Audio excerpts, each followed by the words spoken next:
Hey everybody, this is Rydo and we are back with another live stream of Hearthstone. We've already got Darian on the chat saying yo, hey Darian. So, don't even need to trade anything out here. While you can trade something out for an 80 or 100, it's proven to me that it's not a good move. It's much better to stick with 60s, trade the 40s, trade the 50s. And this is not a bad layout either, even though it will require me to probably make a druid deck and a priest deck and a shaman deck and just play the cards. But that might actually just save us some time. We don't have a tavern brawl, so really I guess I could just play ranked too. Let's start with the druid deck and just get rid of, well, wait a minute. If this is a custom shaman deck, did I need to play a shaman cards? Yes. This might just save us some time if we already have a shaman deck just full of cheap shaman cards. Yes, we do. Good. So we can start right there playing that. You might as well play ranked, even though it's not really a deck designed to win, and I guess I have to play ranked wild, which is fine. See, Darren says, how's your day going, my dog? My day's going fine. It's for me just starting is the truth of it. Yesterday I managed to break my cell phone power cord, which kind of sucks, but isn't a real issue. Better to break the power cord than to break the connector on your phone. So that's gonna affect whether my computer screen on my phone decides to stay on or not. Let's keep 3 1s. And why is it not on right now? It was working last night. Like, the last thing you want on your cell phone is for the connector to break. I have one of the ones with the wireless charging, specifically just as a backup in case that happens, so I could put it on a wireless charger. But for streaming, either one of those doesn't really work too well, because wireless charging doesn't allow you to pick up the phone easily and watch it, and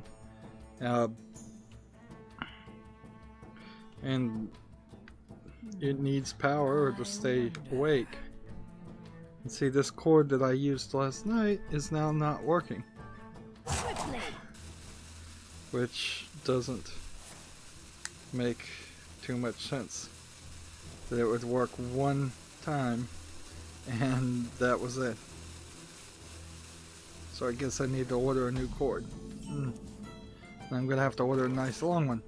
That's my biggest problem right now, is that I spent the weekend playing Enslaved Odyssey to the West, which is a kind of forgotten gem of a sort of AAA game made by Team Ninja.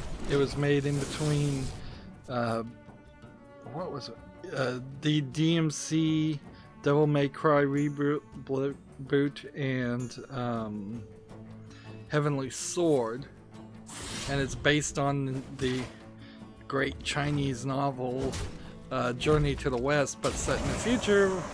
And really, it seems like it was just set, that was just the story that they were going to rip off, because the story is pretty weak for the first 2/3 of the game, and it's pretty obvious how it's going to end almost instantly at the game.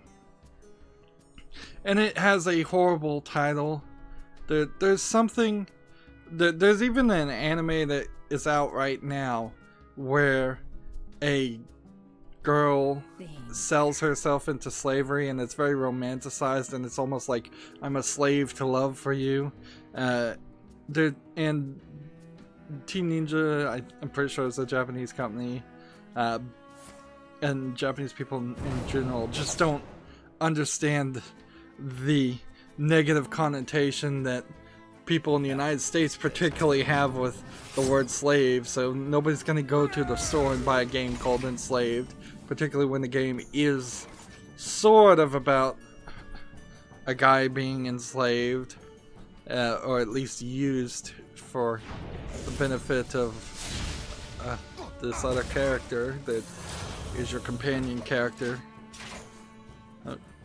Like, theoretically, the main character you're playing as, who's called Monkey, is enslaved to this female character called Trip, and yet throughout the whole game, Monkey is telling her what to do and protecting her, more like a father-daughter relationship than anything else.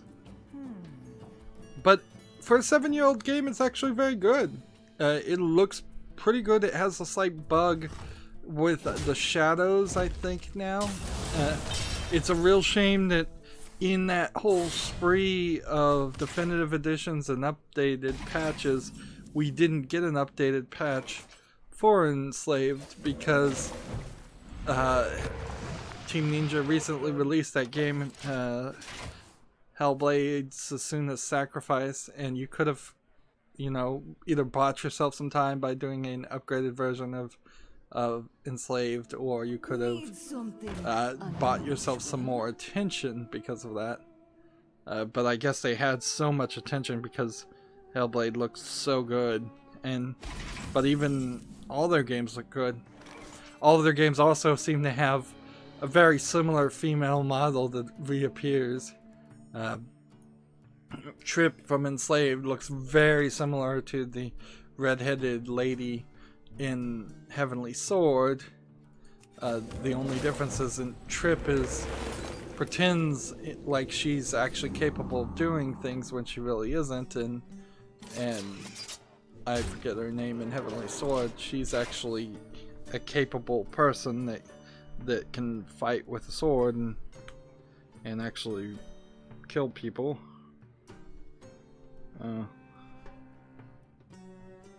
There we go. I may have actually broken my... Yeah, this power connector is not working. I'm gonna have to see. I may have actually broken the power connector on my phone. That's a shame, because I don't think I'm ready to upgrade to the newest phone either.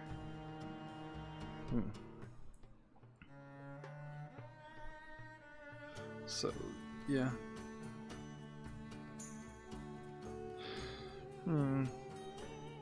Maybe, maybe not, because the cord I'm using right now was one of the ones that I had already taken out of use for other reasons. So, instead of messing with that, I'm gonna have to just push the power button to make sure I'm looking at the chat and the timer. There's actually DLC in Enslaved, so I still have that to deal with, and then I'll be done. It's not a super long game. It has some problems, definitely, with issues of having just some random collectibles with never really explaining why you're collecting the collectibles, and it has some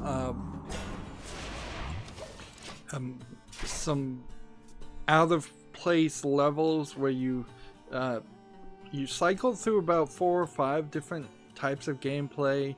Most of the game centers around climbing and platforming on an early Unreal Engine style game. It uses Bing Video, which is very old, but it actually looks pretty good in this case. But yeah, there's climbing and platforming, there's some on-rail shooting sections, there's some chase sections, there's some boss fight sections, and what they often do is they'll put like some of the on-rail shooting sections were back to back when they could have put some climbing in the middle, and like 3 of the levels were just climbing and platforming and like a little puzzling to change where you could climb. And if they had just moved things around and kept it fresh, it would have worked a little bit better. And then of course, like I said, the writing is terrible, and they didn't seem like they cared one bit about the writing. It feels very much like a Dragon Ball, not even Dragon Ball Z. It feels very much like a Dragon Ball ripoff, which is a ripoff of Journey to the West, but I think that they probably came from that. It also oddly looks and feels quite like Beyond Good and Evil 2. So if you ever have an itch to play Beyond Good and Evil 2, you could probably play Enslaved and pretend like that's it. It's nearly the exact same characters. It's sort of the exact same game. It feels very much like Team Ninja at some point was hired to work on Beyond Good and Evil 2, and then they got cancelled. It also kind of feels like the game might have been 3 or 4 projects all merged together, because it has this very Chinese-like feeling because it's based on a Chinese story, but then it also has this futuristic first-person shooter feeling to it. And so it feels like some of the artwork and things might have just been from a Dynasty Warriors game, and some of the artwork might have been from some futuristic Halo-like game, and it got mixed together. It's also very weird that you're playing a game based on a Chinese character. The girl Trip has Chinese characters on the back of her shirt, but all the story takes place in the United States. It goes from Manhattan all the way to Las Vegas, and actually journeys west from Manhattan to Las Vegas, and it's just every character is a white guy or white girl, when there was really no reason for it because it's set 150 years in the future. The only explanation is that they wanted people to speak English, but that's not really a big issue either. I would much prefer to play a very traditional, very true to the story translation of Journey to the West, but I don't think any of the great Chinese novels are translated that well or make that much sense translated in English. The only instances I've seen of it have converted it and changed it very well. There's been movies, there's been stories. Dragon Ball, for example, is attempting to sort of retell that story, but it adds a bunch of things. Yeah, Jackie Chan Adventures, the cartoon, had a lot of those elements too, with the Monkey King who has a staff, who has a cloud called Nimbus. All of those elements are in Enslaved, but they're done in futuristic ways. The staff makes the game a first-person shooter and defeats the fighting combo system, and making it very awkward to play the game, because you're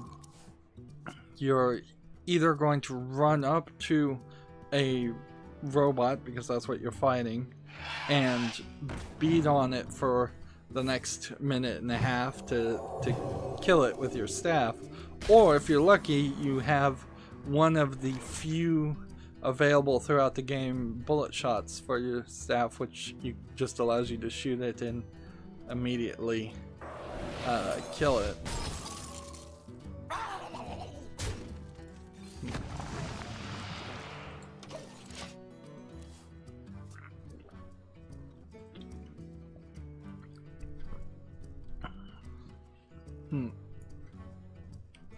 And then I think after I finish playing the DLC for Enslaved, which terrible name again, they should have just called it Journey to the West, or any name whatsoever.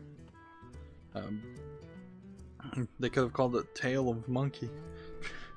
After I do that, I think I'm finally gonna play Rise of the Tomb Raider. I've installed that game and uninstalled it from my hard drive because it's such a big install several times, and it's taking up all the space on my hard drive, and I'm tired of installing and uninstalling it. I'm recording it for the February time frame about when the next Tomb Raider movie is supposed to come out, which that inevitably will get pushed back, so that'll be, but I might as well move it forward and just do it. We're still very much in a weird position with my channel. I am where I can't find ways to afford to play the new games. There are definitely some things that are still sticking in my craw, to use a colloquialism. Things that I would very much like to have played, but instead they were just too expensive. Like Hat in Time I want to play, Hob I want to play. Even right now, I just retweeted, and I hope it's true for the United States too, that the Deadpool video game, which was taken off for sale, I don't know why it was even taken off for sale, is back on Steam, so I want to get that before it disappears again. Of course, this might be the beginning of the Disney vaultification of Steam. Maybe people will just start taking things off of sale on Steam and then bringing them back to create artificial scarcity. If that starts happening, that's gonna really suck. Dude, the old Disney Vault style of selling things. But buying Hob in particular right now doesn't make the most of sense, but it also makes a little bit of sense because it might go out of sale too. I'm not really interested in trying to play like the new Assassin's Creed game. I can play that. I can play that when it's cheaper, and I still have got a bunch of the old Assassin's Creed games that I'm trying to work up to. I don't know if there's been any really other big serialized things that have come out that I actually want to play. There's a lot of news stories when I get into the news that other people don't want to play, like Battlefield 2. Darian asked, how's your day going, my dog? There's a funny story where somebody asked, maybe somebody was being interviewed, they'd been arrested and interviewed by the police, and he goes, maybe you should get me a lawyer, dog. And they didn't get him a lawyer because they thought, they claimed, they pretended like they thought he was asking for a lawyer dog, not D-A-W-G, but D-O-G. And ironically, this was upheld by appeal, that they could deny him his request for a lawyer because of that part. But more ironically, if you just say maybe you should get me a lawyer, they don't have to get you a lawyer at all. You have to, the exact phrase that lawyers say you're supposed to say is, I am unequivocally requesting a lawyer.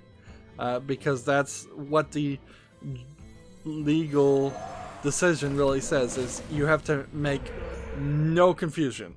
I want a lawyer. I want a lawyer. I'm not talking until I get a lawyer. Get me a lawyer. I want a lawyer. Don't say anything else besides that. Just over and over again.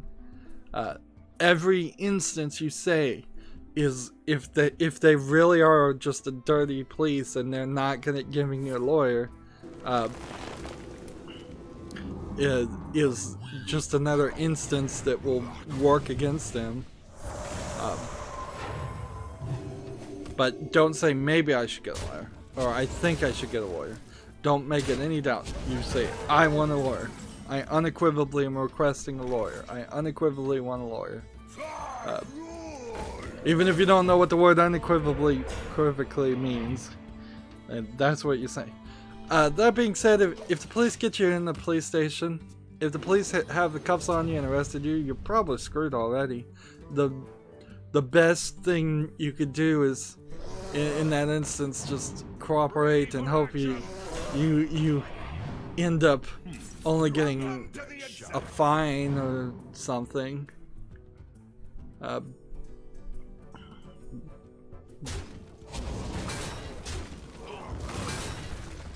It's already too late. That's why there's so much. There's so many people that run from the police in the first place in the United States, is because once you're in the system, your life is ruined forever. Even being arrested, even having a police record, makes it all incredibly difficult to get a job or function in society. So yeah. Rec Room Reapers is on the chat. He says, "Hey Rydo, hey." Let's start with the video game news. I don't have a ton of video game news, but there's some, and it's kind of mixed around. Noctis from Final Fantasy 15 is coming to Tekken 7. The thing I don't like about this idea is I would prefer all of the characters to go to one fighting game, something akin to a more legal version of like Mugen. Let's see. And there's another story sort of related to this, where the Teenage Mutant Ninja Turtles are starring in Injustice 2, which that kind of makes sense because the Ninja Turtles, I think, are published by, well, no, aren't they? Ninja Turtles were making fun of Daredevil. Daredevil is Marvel, so why is it showing up in a DC series? That's weird. Tekken 7, when you compare that to Injustice, Killer Instinct, and Street Fighter, you've got like 4 different fighting games that I would like to see them all share the same characters. I know each of those games play a little bit differently, and the button layouts are a little bit differently, and the level of seriousness that people take when they play those games is different. But I'd like them to share the character models or something. Mostly though, this is just DLC, and I don't for a second care about Noctis. I don't even think if I had played Final Fantasy 15 and I was big into Final Fantasy 15, I don't think I would care about Noctis enough to want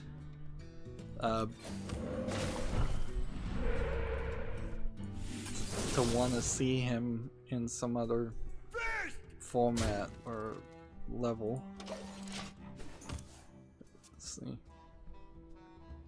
Like in a real way, particularly for Tekken, which isn't a super powerful or power-based attack mechanic.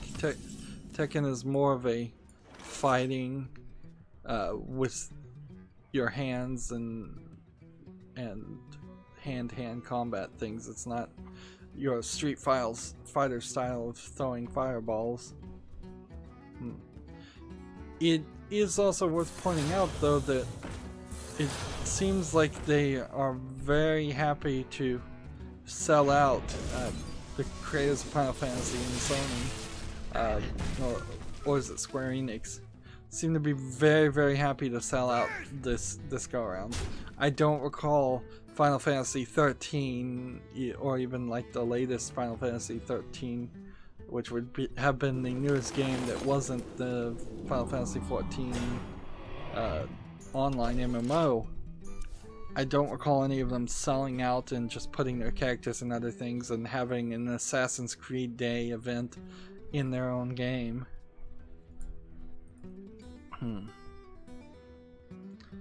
So it came out that, let's see, we'll probably cover the story several different times because there's several different postings on this. It came out that Star Wars Battlefront 2 takes about 40 hours to unlock the ability to level up and grind, to unlock the ability to play well played.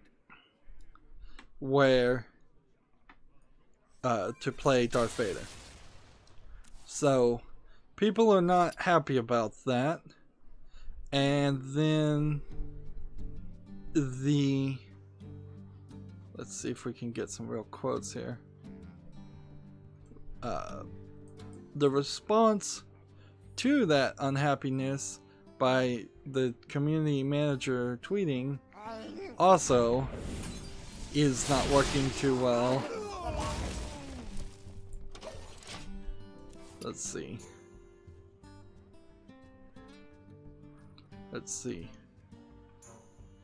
There's a thread on Reddit that says, seriously, I paid $80 to have Vader locked.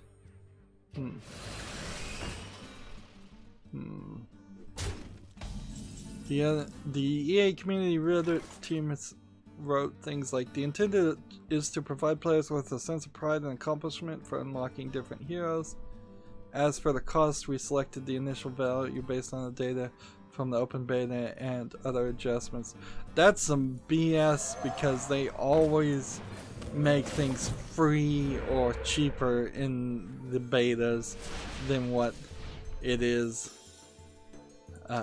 when they release it. So never has there been an open beta where things weren't free or cheaper as far as the cost. And other adjustments made to milestone rewards before the launch. Among other things, we're looking at average per player credit earn rates on a daily basis, and we'll make constant adjustments to ensure the players have challenges that are compelling, rewarding, and of course attainable. So there's going to have daily quests like so many other games, so many other greedy games, Hearthstone included. Let's just play this card to make sure we play it. And then another quote is, we appreciate the candid feedback and the passion of the community has put forth around the current topic here on Reddit, our forums, and across the numerous social media. It is worth mentioning that the first response is like one of the 5th most downvoted comments ever. But this is EA, and like everybody hates EA. Everybody's always hated EA. EA doesn't care. Our team will continue to make changes and monitor the community feedback and update everyone as soon as and as often as we can. But the most of the response that got people upset was Matt Everett's Twitter tweet. So the thing that started this was him tweeting on his personal account, the armchair developers on the internet, and let's see if we can see the exact archive. Like, that was the only thing they even said, was the armchair developers on the internet, and then he deleted that tweet. So I think he fails particularly for not even using any context or using the ability now to use 240 characters in your tweet. Like, if you're just gonna put something like that, you're gonna be able to inspire a lot of conflict.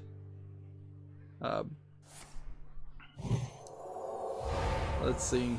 And then later on he put Matt Everett said, I removed those tweets as hordes of angry gamers being told I was speaking about them were upset. I get that, but someone misinterpreted my tweet. Again, apologize for that. But it was not my intent, trust me. I am at bat for the community and the game franchise I love. So it kind of, in a short way, some of this does feel like an angry Reddit mob that locked on to one thing, which it was interesting. The most recent Family Guy that I saw was very much about that too, of just the angry internet mob being angry no matter what, and never stopping being angry until they just get something else to be angry about. But the core of this, like, isn't about Matt Everett and the community manager's personal Twitter, which he's stupid in the first place to, if he has a personal Twitter, people shouldn't be able to see it. It should be private. Does Twitter work that way? Or maybe he should be on a different service completely. And he should consider things that can be seen by everybody to be public statements, and I'm sure his job description somewhere told him that, and he just failed to follow that.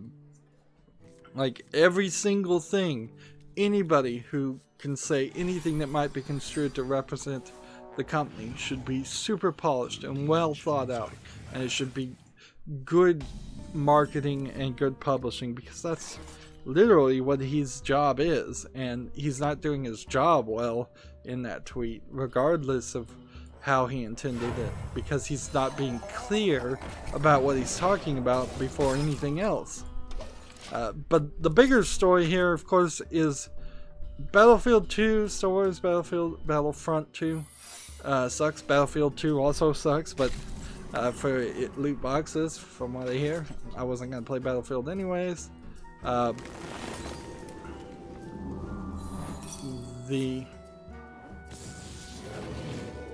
It sucks, it's too expensive, there's no reason I feel to buy it or play it. I think any of these games like this, we need to see more of the mob justice in the sense of people not actually buying the game.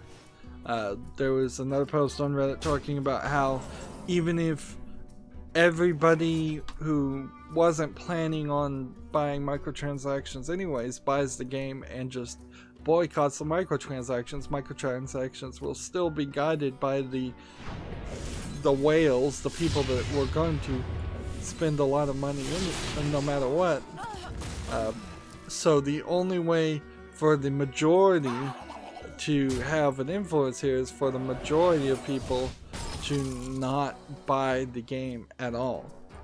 And so it really requires that people do the hard thing and say, oh, I really did want to play Battlefront 2 or Battlefield 2, but it has loot boxes in it, and I'm going to take a hard stance and I'm not going to buy any game with loot boxes. That's the only way you can even begin to affect their bottom line, is to show them that their sales of the unit, of the game, from the beginning are lower.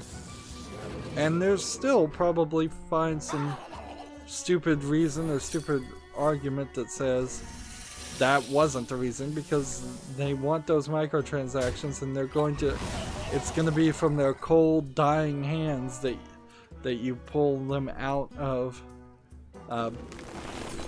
pull people away from that. They need to see a consistent year over year loss of game sales for games that have microtransactions. It needs to be like a 5-year commitment to no games with microtransactions being purchased at all. Or, you know, you can buy it used like 6 months later, a year later. Like, then they wouldn't have cared about the anything but the initial sales anyways.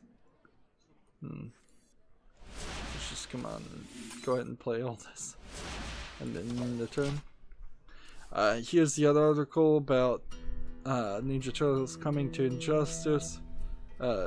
It seems Seems like a couple other characters, the Atom and Enchantress, also are coming to Injustice 2. I kind of wonder about Injustice 2 as far as like, do they need to make it an Injustice 3, or is it good enough to just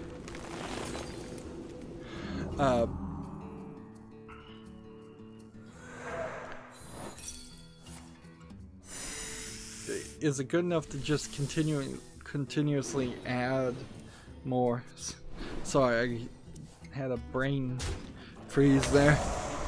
Could you just add more to Injustice 2 and let this be like the idea of what Destiny is supposed to be, where Destiny 1 was supposed to be and it didn't really work?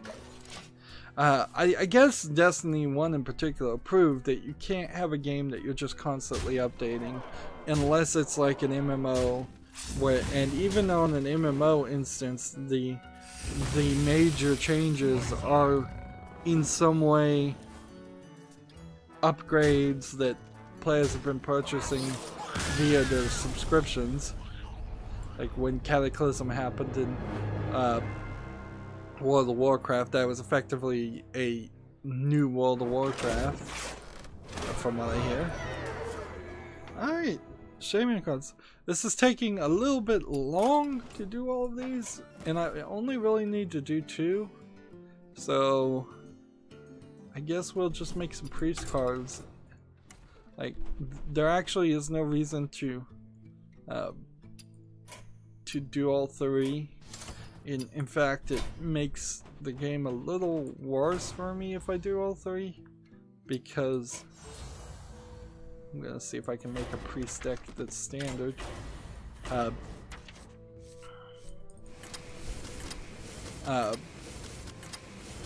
Say tomorrow I get a 100 gold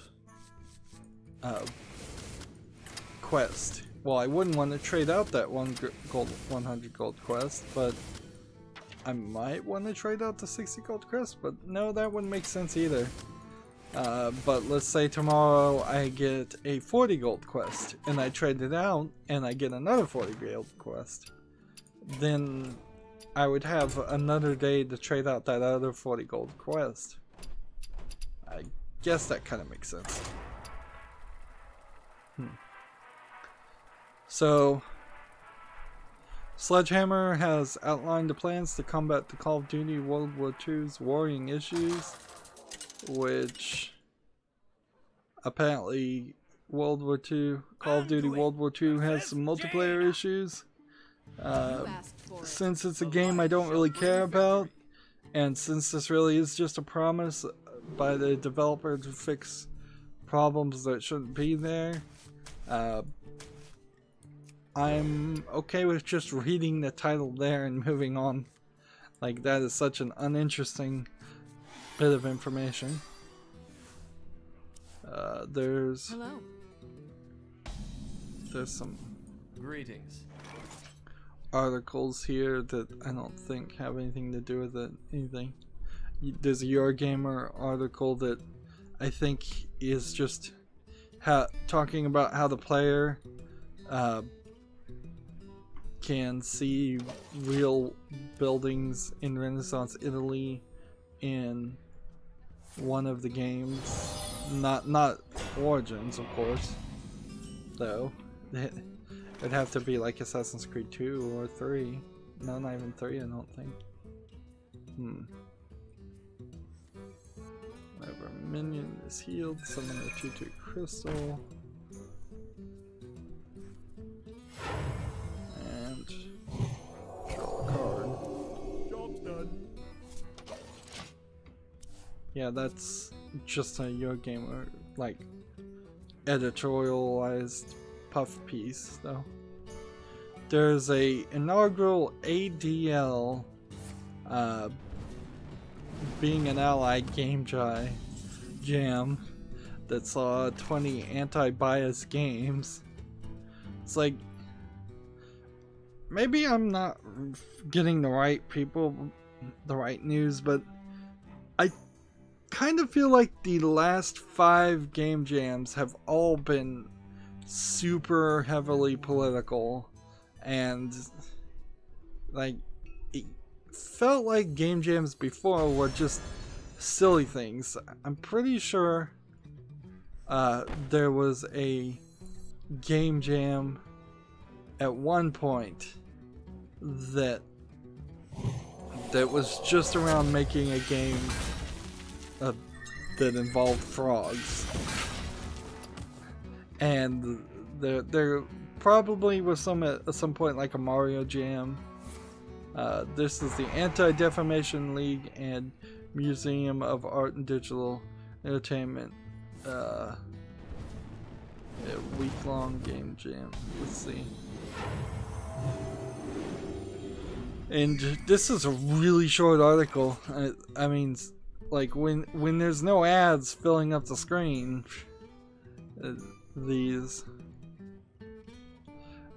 according to Polygon, participants received a bout of anti-bias training by the head of the competition. So somebody showed up to be basically preached to.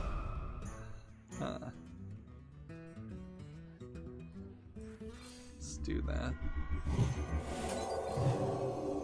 Oh man, I should have done that one. That was stupid of me. Job done. Let's see what these games were. Well, okay, there was 5 entries, so it barely even feels like this is worth talking about. There's one called Alley Tale, A Day to Remember, Cyber Protection Squad, Mean Bullies, Bean Bullies, and Wolf. And who was the winner? Alley Tale. Yeah, that makes a lot of sense since that's the only game that even looks decent in this whole setup. There's a summary of the activity game entry. Apparently this was like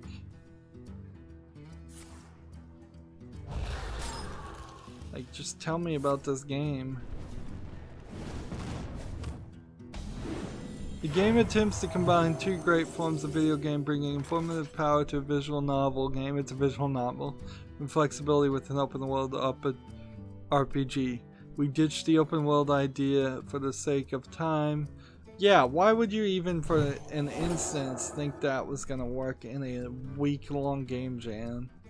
I mean, that's pretty dumb. Like,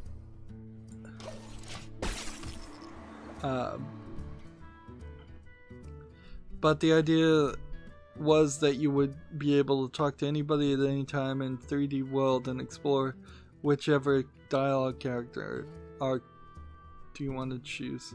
We hinted at this a little with the 3D scenes between dialogues. Let's see. So yeah, some of the times these game jam people seem like I wanna in my mind think that they are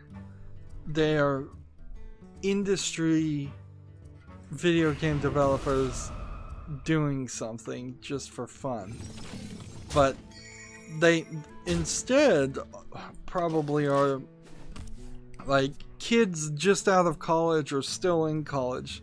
They want to make video games because, I mean, that's a really dumb idea, and all of these game jam creations look awful. And not just in the art appearance, which will inevitably look awful with just a week's worth of work in it, but the concepts are not interesting.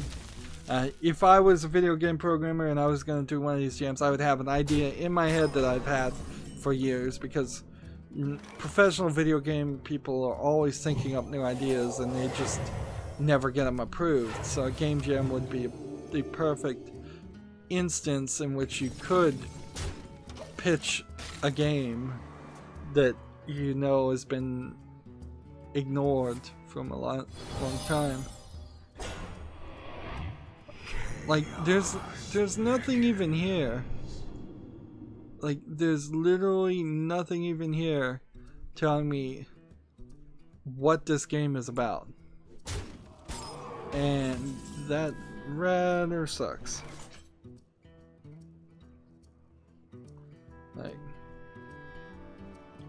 Like, so,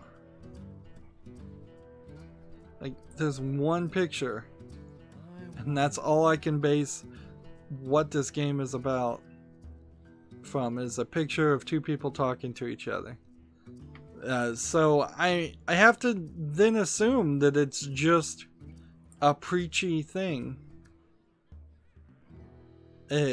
Clearly, in the dialogue, there was just some level of preaching going on. And it got first place for being preachy. I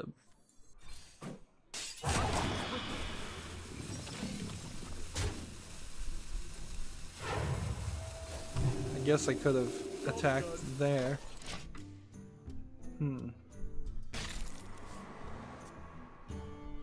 Yeah, this whole first homepage is not even talking about the game jam. It's talking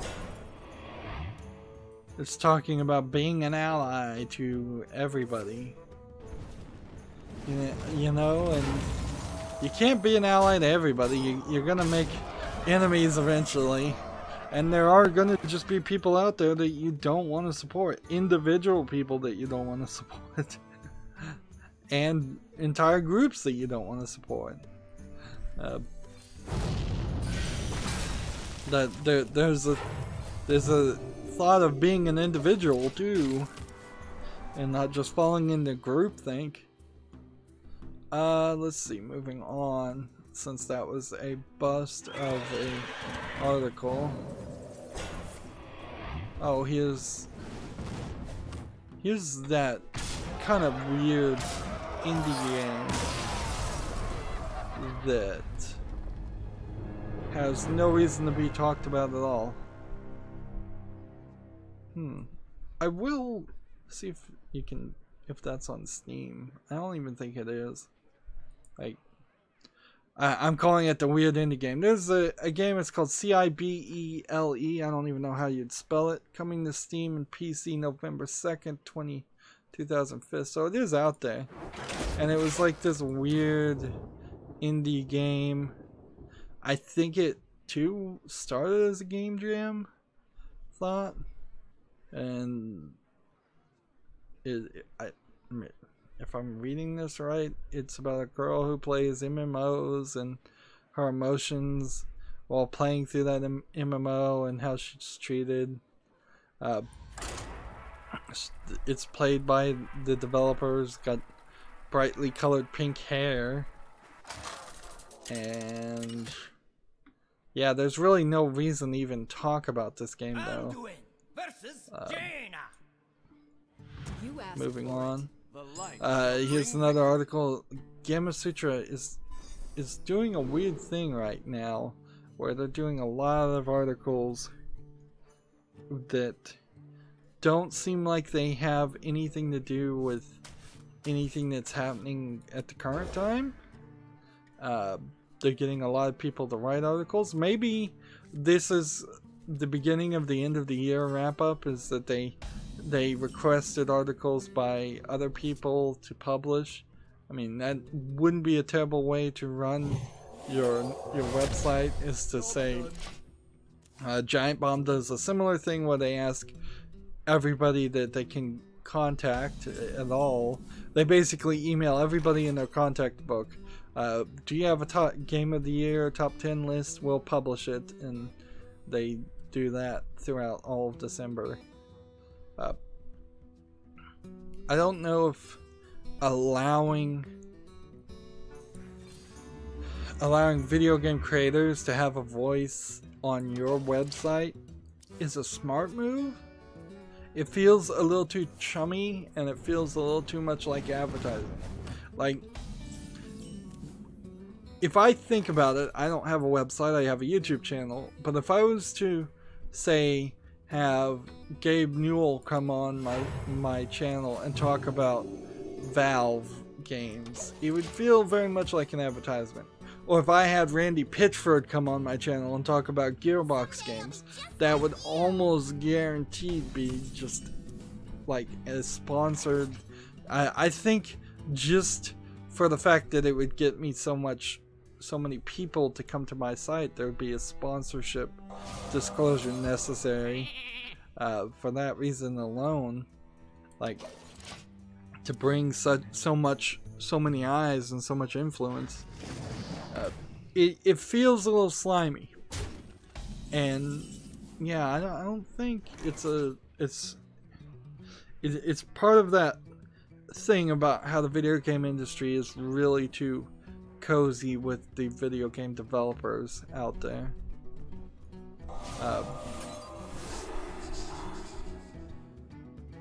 Let's see.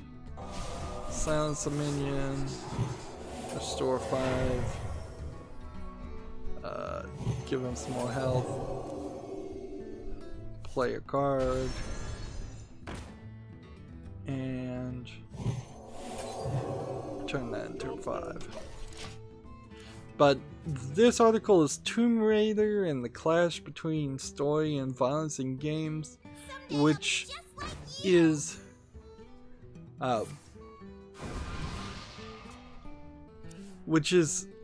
an odd and stupid thing to put in video games. Like, video games, I would say at least 80% of them inherently need to be violent, in the same way that more than 80% of all TV shows and movies need to be violent. Like, the truth is, that's what people want, and that's what people have demanded over and over again. We do get the comedies, like Friends, still one of the biggest popular things. Seinfeld's still one of the biggest popular things. But for every Friends and Seinfeld out there, there is an NCIS, there is a Law and Order, there is some police show, there is Cops. Action happens a lot, particularly when you get into the realm of sci-fi and fantasy. Violence almost completely prevalent.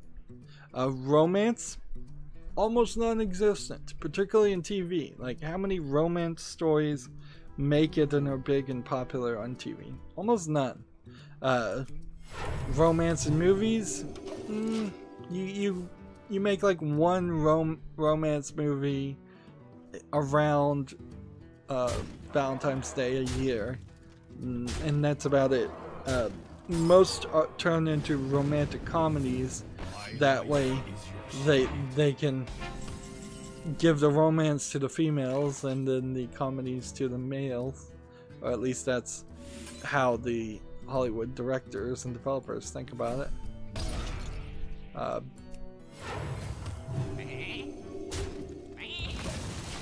Let's see. Mysteries. Well, there was the Murder on the Orient Express mystery, which anybody who'd read the book already knew how it was going to end, but most people don't like that movie, from what I hear. Probably because it was just written too slowly, and maybe inherently that's the problem with all mysteries.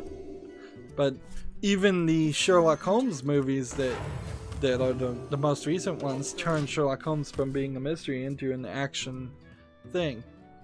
But to get back to video games, even, violence has to be there because there has to be some kind of grinding element. There's one game in my Steam library I want to play eventually that they say is a flower picking simulator, where you do just pick flowers in the game. But that's kind of the only game I can even think of. There's some kids games, certainly, that are educational things, but even some of the kid educational games have some violence levels in them. Even the fun Mario games, Mario steps on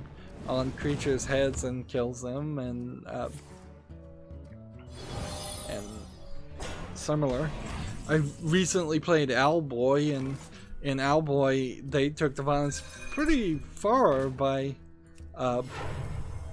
having a character break their leg in the middle of the story so that they had to be carried by the flying Owlboy.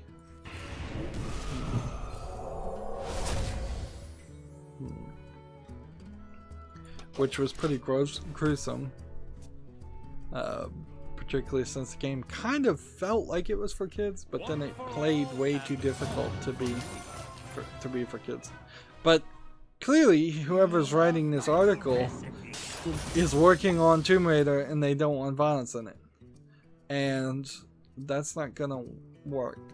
Like, honestly, having played the Tomb Raider reboot and thinking and having seen the old Tomb Raider games, the gunplay, the first-person shooter element helped.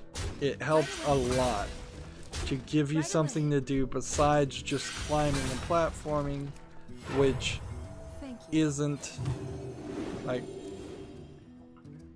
just isn't interesting enough.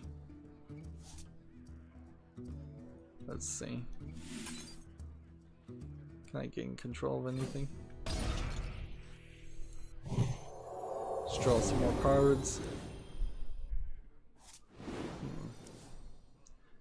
Like, that being said, it is fair to say that the original Tomb Raider game also seemed to more than average enjoy hurting the main character in gruesome, brutal detail. Like there were some ridiculously extreme death sequences in the Tomb Raider reboot of Warcraft. It seemed that they 100% just traded any of the slight sensualization and sexualization of Warcraft for a fetish of killing her brutally for no reason. Like, they wasted production time and production value animating death scenes when they could have just had a scream and the screen fade to black and said, "You died." We didn't need to see her with a spike go through her lower jaw and out the back of her head, which was a death scene you almost certainly would have seen. Let's see. This would be funny if I won.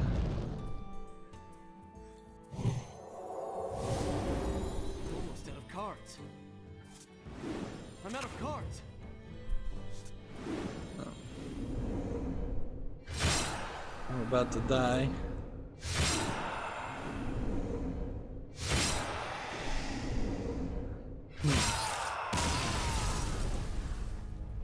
So maybe a little bit of an adjustment to the Tomb Raider series to make it a little less violent in the way it depicts violence, but you can't get the violence completely out.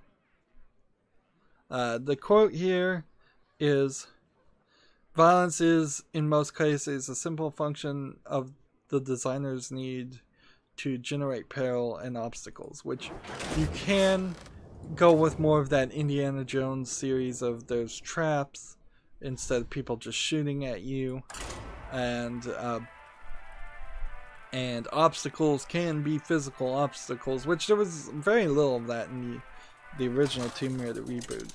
And so when I play Rise of the Tomb Raider, I'm hoping to have some more puzzles and more tombs and less violence and a little less shooting. Although I don't know if that really is the case, because now that I think about it, the truth of it is that I think the Rise of the Tomb Raider did have an unnecessary multiplayer and an unnecessary kind of loot box DLC system of some sort, and it may have gone even more heavily into the shooting. The person that wrote this article is named Simon Parkin is a regular contributor to The New Yorker, The Guardian, and many others. His latest book, Death by Video Games, Tales of Obsession from the Virtual Front Lines, is out now. This is kind of an odd problem that we have just in the world in general, is that you can get people who will write about and talk about anything and say anything just to, and often they will say and do anything just to stir controversy, to get their name out there, to sell their book. Far too many people write books and far too few people actually read books, because most books suck, if I can editorialize there. And like, you know, writing a book might be the easiest way to give people a subsidized living. Just have people write books. The books go into the Library of Congress. No prints get printed out. It's free to download via the Library of Congress. And because they wrote that book, they get, like, honestly, if the government just as a way of doing something like Social Security and gave every book writer $1,000 for writing a book, then most writers would make more money doing that than they would trying to publish it, getting screwed over by the publishing companies that are gonna make you buy the books and or hold all the profit forever. Books in general are just ideas, and we should all move away from them, and most people have moved away from them into more of shorter tweets and posts on medium.com, posts on Facebook, posts on Twitter. The reading genre is just not super appealing to many people. Everybody's too busy. A follow-up to the Star Wars Battlefront thing, the Star Wars Battlefront 2 hero costs reduced by 75% after widespread complaints. So now, let's see, the EA reply to comments earned 450,000 downvotes in just one day. So the top heroes will be reduced by 75%, which, let's see, if it's 40 hours, here, I'll bring out a calculator on my phone and we'll just do the number. 40 times 0.75 equals 30, so it still then will be 10 hours before you unlock Darth Vader. 10 hours of grinding, which is still pretty high. Like, that is beyond what I would prefer the number to be. But I suppose that's as far as they're willing to meet you in the middle, and they're really just trying to do whatever they can do to get rid of the stigma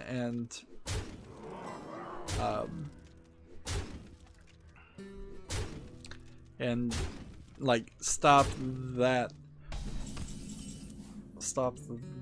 the drama happening. Let's see. Let's do this, and can't play anything more. The next Rainbow Six Siege character is a hacker, which maybe that character would add something to it, like, because there's these little camera things that you use at the beginning of the game, so maybe you could hack those camera things at the beginning of the game, but I don't know what you would really do otherwise, like maybe disarm bombs faster. Like, well, today's not gonna be a long stream at this rate. We've gone a little over 45 minutes. Stop talking about loot. As Jim Sterling on yet another video about loot boxes. And so we don't need to do this one, so it's time to just move over to the European server and then try to do the Asian server after that. And we're burning through the news pretty quickly here. Everybody came on and said hi, and then that was kind of it. It's like there's definitely some awkwardness there that I don't know how to correct, because people get on, they say hi, they ask me how my day was going, and then I usually ask me how my day was going doesn't mean anything, because I either just woke up or nothing happens. Like, nothing ever happens in my life. I play video games all day. Yeah, the worst thing that will happen is something awful, like I'll be sick, or I don't know, my house will burn down or something. Like, not that that has happened yet, but it would have to be something pretty random like that for there anything to happen. Otherwise, I play video games and review them. My day is mostly affected by the news from outside, whether it's video game news or the outside news, the just regular world news. And I try real hard not to let the regular world news affect me. So yeah, people get in the chat, they say hi, and I like that, I want that, but here's Sismo Fleska saying hey, but it doesn't really spin to any other lines of conversation. Well, that's going to be it for this recording. Stay tuned if you're watching live. As always, I ask you to like, share, subscribe, comment, and watch every second of my videos. If you want a friend or follow me on basically any social media sites, there's a whole bunch of links down below. Thank you for watching. Have a good evening.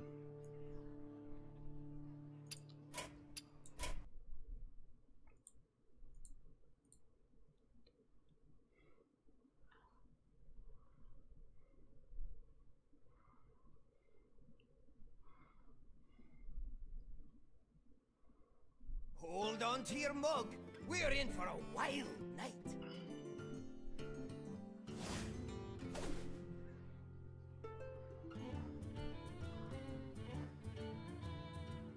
Hey everybody, this is Rydo, and we're back with another live stream of Hearthstone. Today is Monday, November 13th, which oddly, I should, for 13 days now, I've been putting out like a bunch of spotlights on my channel, but I don't think I actually scheduled them that way. I think we're going to find, starting today with the grid spotlight, might be the beginning of just every weekday is going to be a little bit different.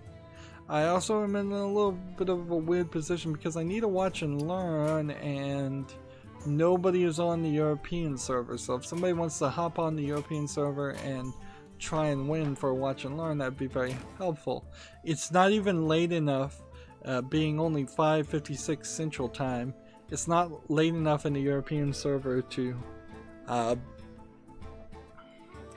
allow me to trade something out. But if I can't get, say, these 2 victories with the druid and 2 victories with the hunter, or 2 victories with the priest, or 2 victories with the warlock, then I'm gonna have to trade out the watch and learn. I really don't even want to do these 2. I'd prefer if these were 60s instead of 40s, but whatever. We need to move forward and we need to play, so we'll start with the hunter. Just some ranked play on hunter, on standard, hit play, and see if we can get 2 victories. Maybe we can get really quick 2 victories.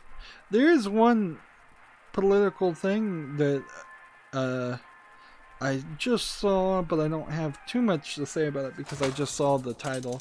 The European Union apparently has agreed to combine all of their armies together to form a super army and get away from dependence of the United States, which, you know, in a lot of ways is, for the United States, a good thing, I would imagine.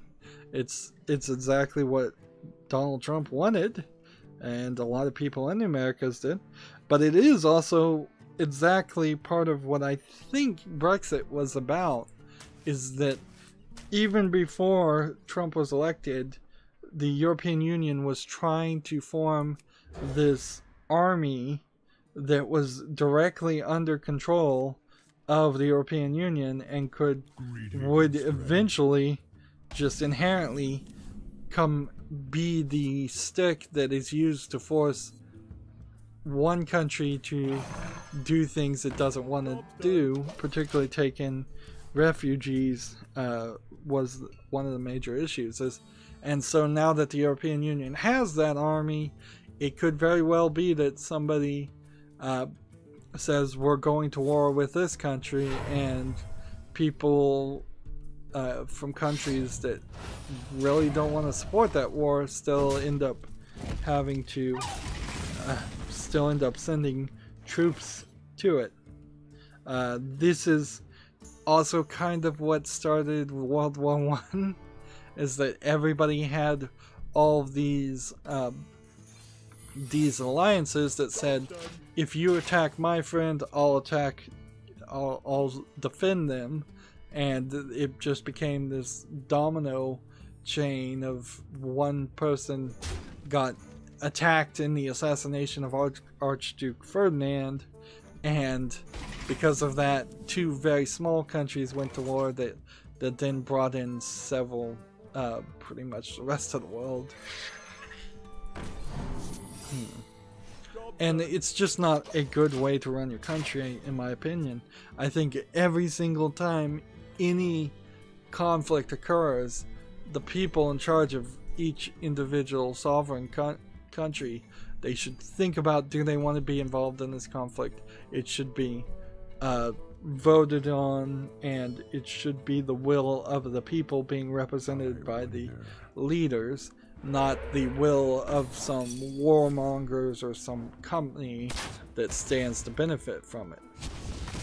The United States, clearly, in getting into Iraq, was not doing the will of the people, or at the very least, the US Congress has been unwilling to do their job and declare war for a very long time, to imply or show that Congress has endorsed or allowed war to happen. But none of that has anything to do with video games. We shall see what this new European Union army means for the world, if it means anything at all. But it's been a long time coming. They've been working towards it.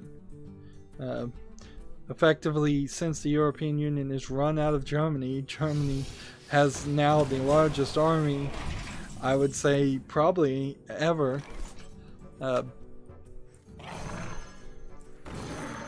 Video game news, though. Nintendo says it can see the possibility of a future mobile push in China. So, yeah, Nintendo is sticking its toe in releasing mobile games, and particularly releasing mobile games in China. But it's not going to succeed without partnering up with one of the Chinese companies, because, well, first of all, Nintendo's gonna have to make games that appeal to the Chinese market and appeal to the Chinese government and their censorship.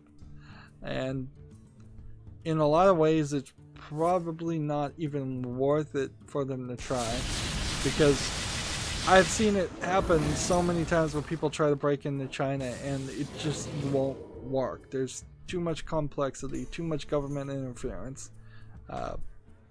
I'm okay for a little bit of government regulation and interference, but then there's government regulation and interference, and then there is Chinese government regulation and interference that is designed to benefit what the government wants to succeed and not benefit anybody else.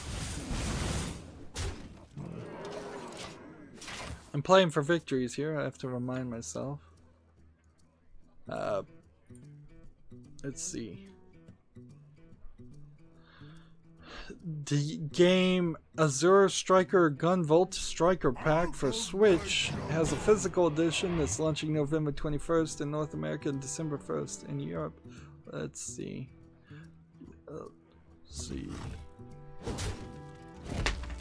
The pack, which is already available in the Nintendo eShop, contains both Azure Striker Gunvolt and the Azure Strike Gunvolt 2 for the release for the 3DS. So it's just an improvement. It's moving a 3DS game over to the Switch, which we'll probably see a lot of that happening. Let's see. Includes 60 frames per second gameplay and the entire catalog of downloadable content from the 3DS version, HD Rumble support, and more. Like, the thing I want to know more about is the game itself. I'm just seeing a picture. Is it a brawler? It looks like it is a brawler, maybe with some bullet hell shooting elements, but it seems like it's mostly a brawler. Alright, like, that looks like something I might be interested in playing at some point in the future. Like, so many of these Japanese games, if they come over the PC, I'll play them, but I have this lovely little filtering system of if they come to PC, because this is just coming to the Switch, and like, so it seems, at least from what I can see, there is no Gunvolt series or anything. Oh, well, this game at least is not on PC, so I don't have to worry about it.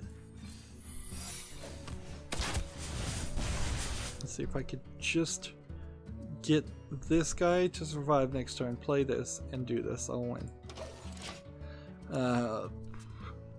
The game Paradise Cruise and Mix has launched early. No, it does launch early in 2018 in the West. And what kind of game is this? Looks a little old school cartoony. It looks more like an 80s anime than a modern anime. It will launch on PlayStation 4 and PC in the West early 2000, Tagashi Games announced. And it'll be on Steam. Out of my jungle. And it has some DLC. And then let's visit the gallery and see what these pictures are of.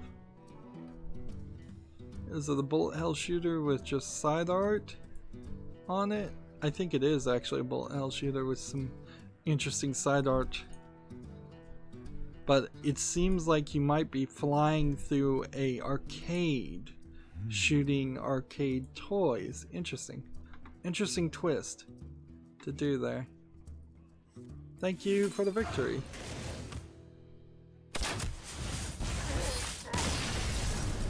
Incredible. So that's one victory. And then that is a great example of why you should hold back until you have that lethal kill. I don't do it enough, but it's something I should do. Let's just keep going through the news. I think we may just end early today, and I may get the rest of this on a post show that later. Dead Cells has gotten even tougher with the brutality update. Dead Cells, I believe, is still in early access, so they really shouldn't be talking about it, but eventually, maybe when it's a finalized product, it'll be a good game. It looks like it's a good game now, but I need to see the final product first. Brawlhalla's advice, executive producer, gives advice on community building. This is a Game of Sutra article. Have a mostly finished product before going on early access. Good advice. Good advice. I'm gonna hold on to that one and instead do this.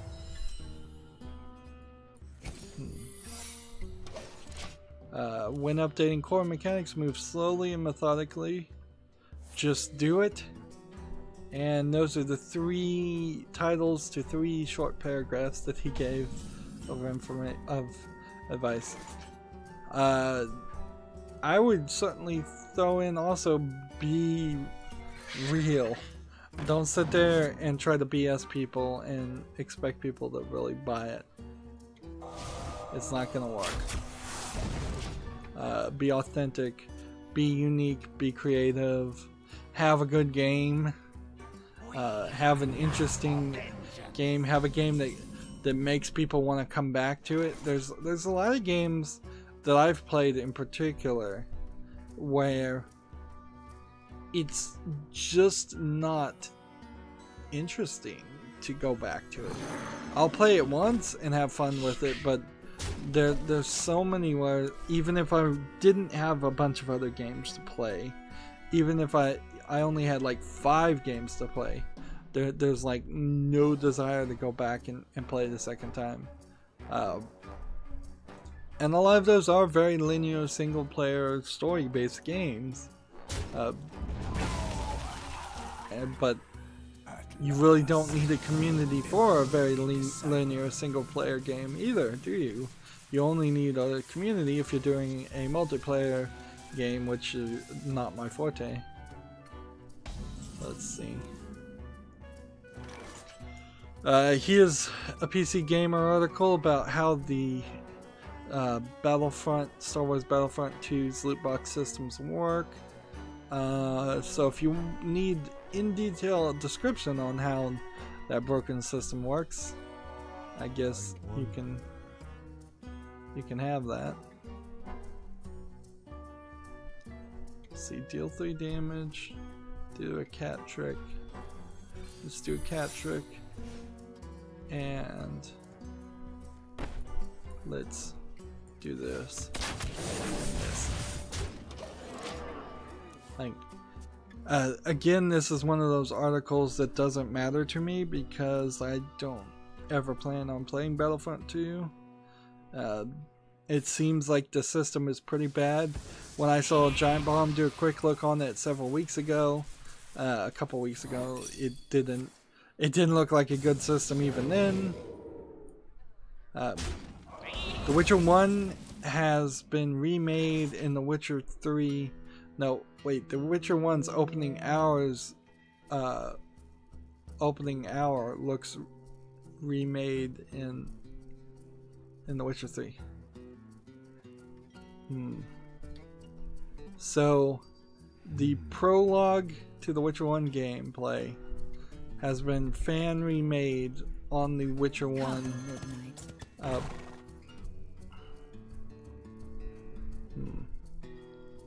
destroy all enemy secrets. Like, I don't know what you really get from that though. Like, I suppose what they're doing is the idea, yeah, this is like an hour of gameplay. The idea is that you could use the Witcher 3 engine to remake Witcher 1, which is a pretty old game, and then maybe re-release a remake of that as this kind of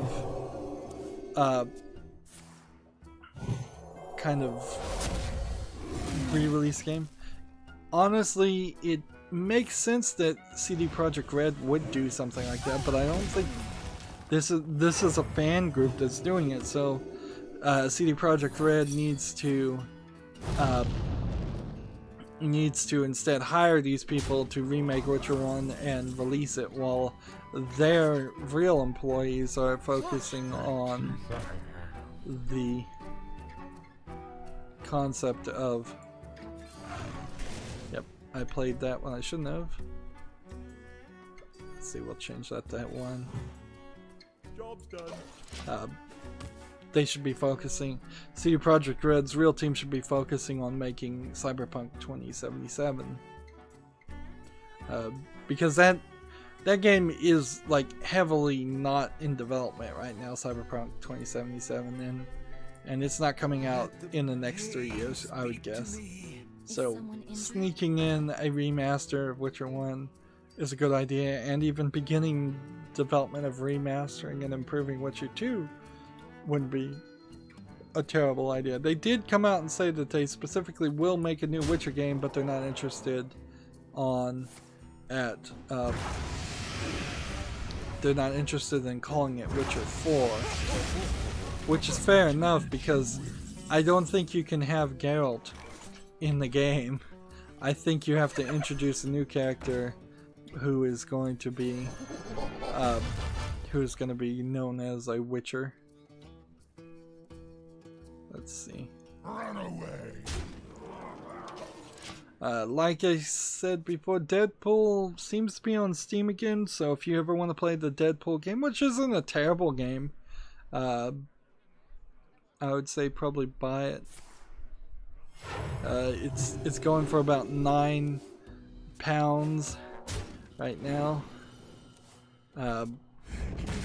Deadpool, it was very weird that game disappeared, because the Deadpool movie would have worked nicely with it, and it was pulled like very early, very near that time. Let's see if I do 6 here. Let's do this. Actually, that works just fine. And we'll do this. And we'll do this. And we'll do that. And we'll end the turn. So that's yet another thing that's going to ruin my budget. Man, I really needed to be saving up money for video games this entire year just for the last 3 months. And inherently, in the United States particularly, that's the problem, is that there's a ton of extra spending that is encouraged or that needs to happen from Black Friday to the New Year, and people just run up credit cards and then spend the other 9-10 months out of the year and paying off those credit cards, and nobody gets anywhere, nobody saves any extra money, and there's just way too much spending in general, but way too much spending at the same time. So that's one of them. And I guess we could see if we could friend somebody. Add last person we saw. There we go. I suppose that might work. And while we're doing that, we'll play Priest or Warlock.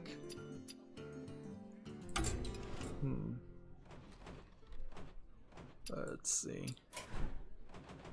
I'll play Warlock, but that's not gonna work too well. There's a RPG Vania game called Super Daryl Deluxe that's been announced for PS4 and PlayStation, due out in April 2018. And this image they're showing is a little unique. It's dark and kind of black and white with some angular long lines. Looks like some of the 70s cartoon animation styles. Very long, slinky games.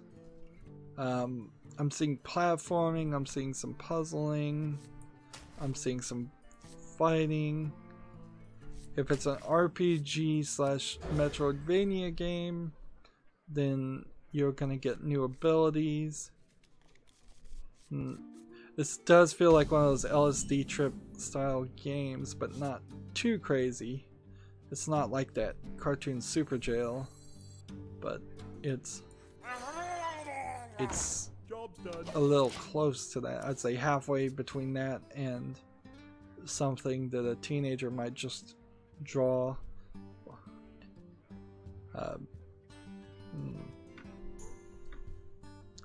Well, in the vein of Cuphead, a game like this might catch people's attention just for looking a little bit different. I imagine we'll start seeing a lot of that, where there's more experimentation of different animation styles, and we see less games that are just always going to be hyper realistic 3D animations of people, and more games that are going to be 2D depictions with specific artistic visions and styles. And you know, I wouldn't be upset if we lost like all of the bad animators who try to do anime characters and do them badly. If they went and did their own style and it actually looked good, that'd be nice. And if we lost the bad animators that can't do realistic people, but inherently we're always gonna have bad animators making cheap Steam games and that are gonna look awful. In general, even the good animators that do the anime style for visual novels, it'd be nice if they went and did their own style too, but that's not gonna happen in Japan. Japanese people are too derivative, and they are too consistent in their style. Like, one very famous person might push all of anime in a different direction, but then everybody will just copy that. They won't all go in different directions.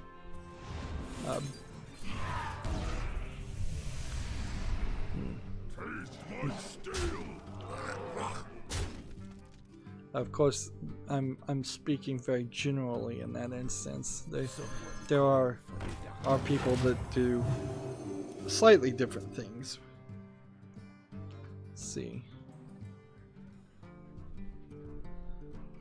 So Fanatical, which used to be called Humble Bundle, apparently is now the someone injured?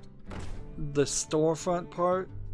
So maybe what they're gonna do is keep the Humble Bundle store part just for the Humble Bundles, and then Fanatical is where you go to buy other games. So it's just gonna be two brands. And they're doing a sale, but I don't see any reason to even mention sales. Like, I'm not here to advertise for Fanatical. In a lot of ways, Humble Bundle only was able to maintain its success by having a storefront, by having people sell and buy Steam keys. Because that's almost certainly where a lot of those games that were put on the lower tier to fill it out, so they always had 3 lower tier things in the Humble Bundle. Almost certainly that was because they had a ton of extra keys for that game that didn't sell that well.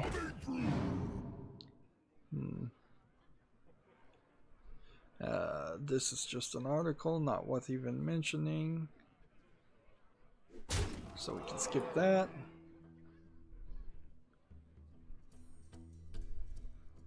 Aqua Plus is hiring a 3D designer for a new Utawari Rumono and Two Heart projects.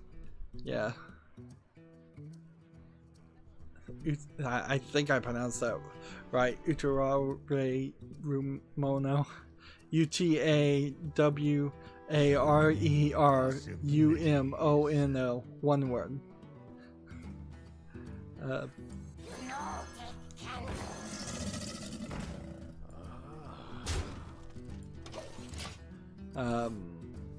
Let's see. 3D CG designer, 3D CG designer for character modeling, character motion, and graphics programming. Since almost certainly this is a Japanese company, you only would need to apply if you're Japanese, and this isn't a full job listing, so There's nothing to really cover here like I've been doing before. Each job consists of using Maya and soft image for character modeling. They also announced that they're making a remake of the original Utuare Ramono and a new action story focused Utuare Ramono games. I kind of want to look at what that game is and see if any of them came to PC. Let's see. Job's done. Here's a PC Gamer article saying, are pre-Black Friday games any good? For me, I'm not really expecting to spend any money on Black Friday for video games, but there are some Lego things that I'll either do on Black Friday or Black Cyber Monday whenever it happens, because I'm going to be buying the Legos directly from Lego, and since they're the only people that make Legos that I want, that makes sense. Legos in general don't go on sale, and so any small discount is actually a very high discount. Am I not sending friend requests? Do I have to enter? Yes, I do, don't I? Oh, whoops. What does recruit friends do?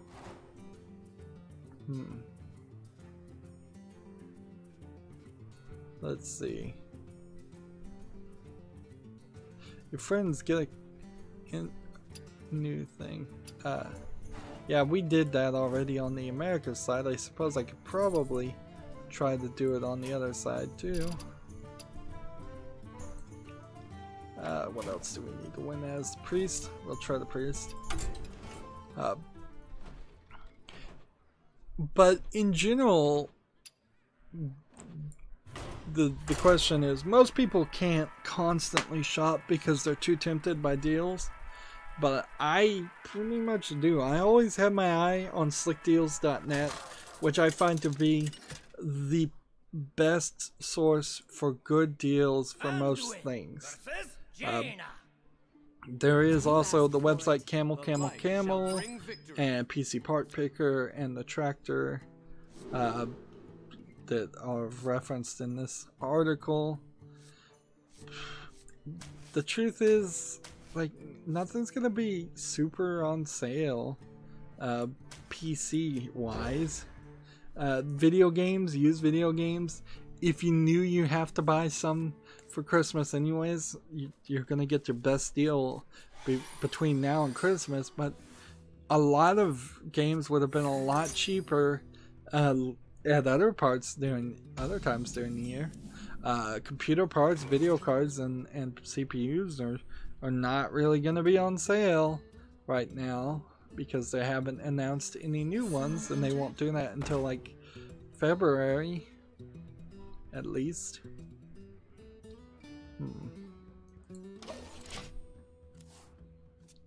So the one thing that's important when shopping is probably ignore most pre-Black Friday deals because they're only going to be better. Don't bother to go to a Black Friday store deal because that's insane. Like, it's not worth your time.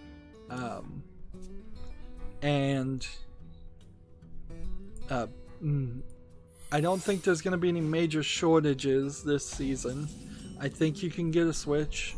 I think you'll even probably be able to get a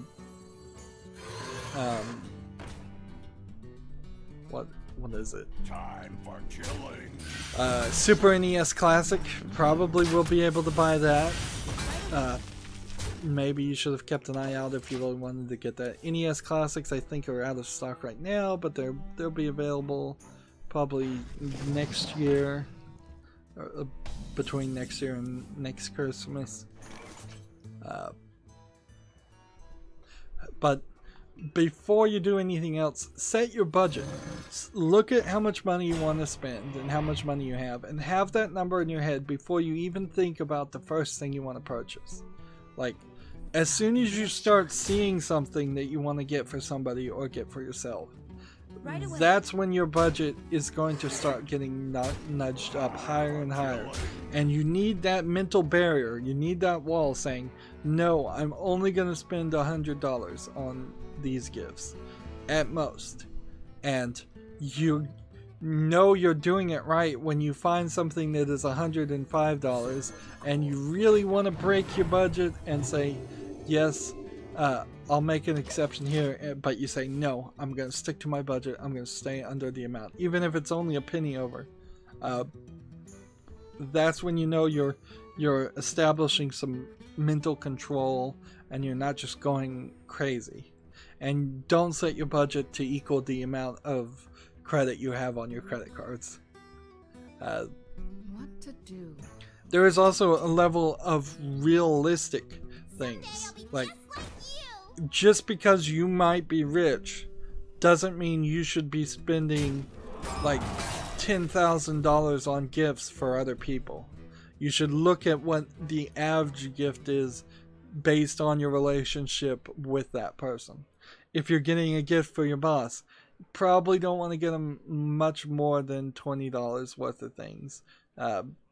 If you're buying gifts for like a office Christmas party, they usually tell you that there's a limit, and the limits may sound ridiculously low, but there's a reason for that, because there is somebody out there that can only afford that much, and that's who the limit is trying to help.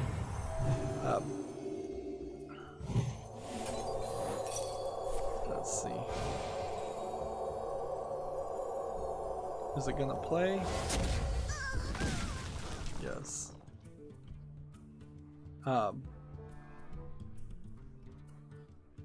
1, 2, 3. I could kill all of these, but I don't see a reason to. I'll give it a shot. Right away. You might spend $200 to $500. I'd say about might be the average to buy for your significant other if they're the only person in your life, whereas you might only spend $100 to $200 for your significant other if you have 5 kids. You might spend $300 to $400 on kids because, let's face it, toys are expensive, and this is probably the only time in the year besides their birthday that they get any toys. But that's what you might spend on one kid if you only have one kid, is $200 to $300, whereas if you have 5 kids, you might be spending closer to, on average, $150, maybe only $100 on each kid. And then there's a lot of shared toys and a lot of things that you're just gonna have to average. If you're spending $150 on your kids because you have 5 kids to buy for, you might want to go, what is the average for your nieces and nephews? That probably should be a little bit less than that. You probably don't want to outshine what the parents are buying for their own kid. And if you're a grandparent, do you spend as much on your kids, who would be adults at that point, as you do on the grandkids, and how much? And a lot of that comes right down to the kind of relationships that you have with them, and kind of what you establish. But also you should think about what is average. Like, a lot of people don't get much. There are definitely people that only get like 1 or 2 actual gifts at Christmas, and then there are people that get 30 gifts, thousands of dollars of gifts. And the United States in particular, it's a lot closer to people only getting 1 or 2 gifts. Most people don't have a lot of things as much as they go out to eat a lot, and they go to sporting events, and they go see movies, and the money either isn't there or gets spent somewhere else. I certainly have seen other people's collections and bedrooms, and if you can even call them collections, and it's usually just like one bookshelf that has five things on it, and every single thing is a very important thing to them that has sentimental value, because it's one of the few things that they actually chose to keep and actually have. Whereas me personally, I have too much of everything, so I try to appreciate everything I have, but I have bookshelves upon bookshelves of DVDs and comic books and Legos and video games, and just I was very lucky to have the opportunity to gain a lot of stuff, and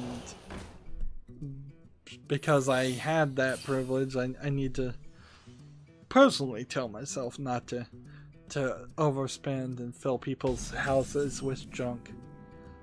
And there is certainly a level of let's see, I got him.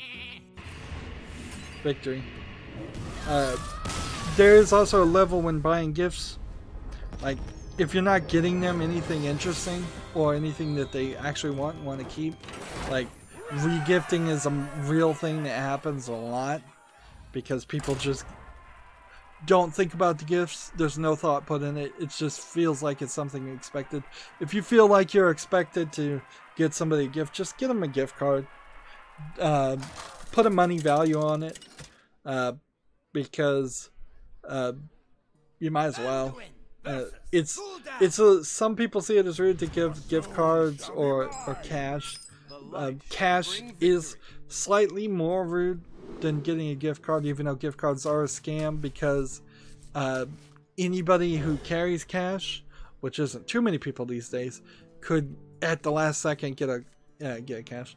The trick there is the best way to do that is get a card, like Happy Holidays card, a greeting card, and then put in a nice crisp $20 bill, maybe two $20 bills and a 10 if you're going to give $50. That's the right way to do that. Sign your name to it. Show that you didn't just at the last second with no care or thought do that.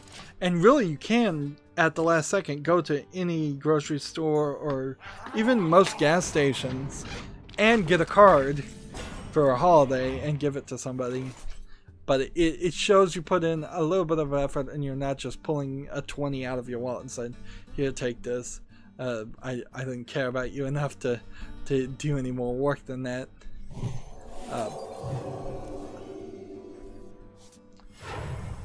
But yeah, it's pretty much just a long rant on how much you should probably spend and budgeting and all that.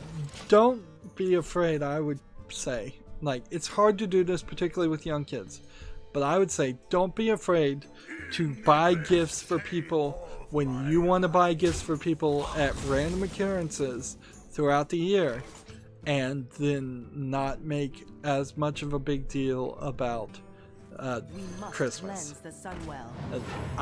It would be a lot nicer and a lot more spontaneous, and it shows that you're actually thinking about people. If the only time you're thinking about a person is Christmas and their birthday, you're a pretty crappy friend / family member. Like, it would be a lot nicer for you to be thinking about them on at least a monthly basis, if not on a weekly basis, if not at least 3 or 4 times a week.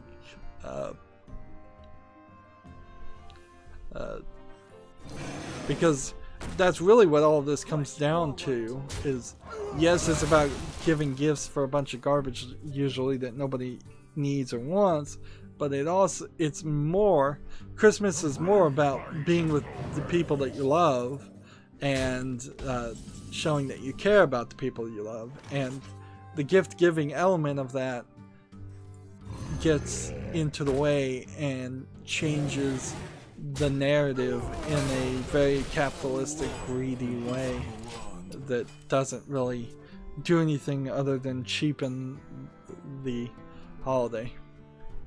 Of course, Christmas also is about Christianity and the birth of Christ, but the celebration of that is lighting of Advent candles and going to church sermons and just thoughts. There's no physical actions or purchases built around that.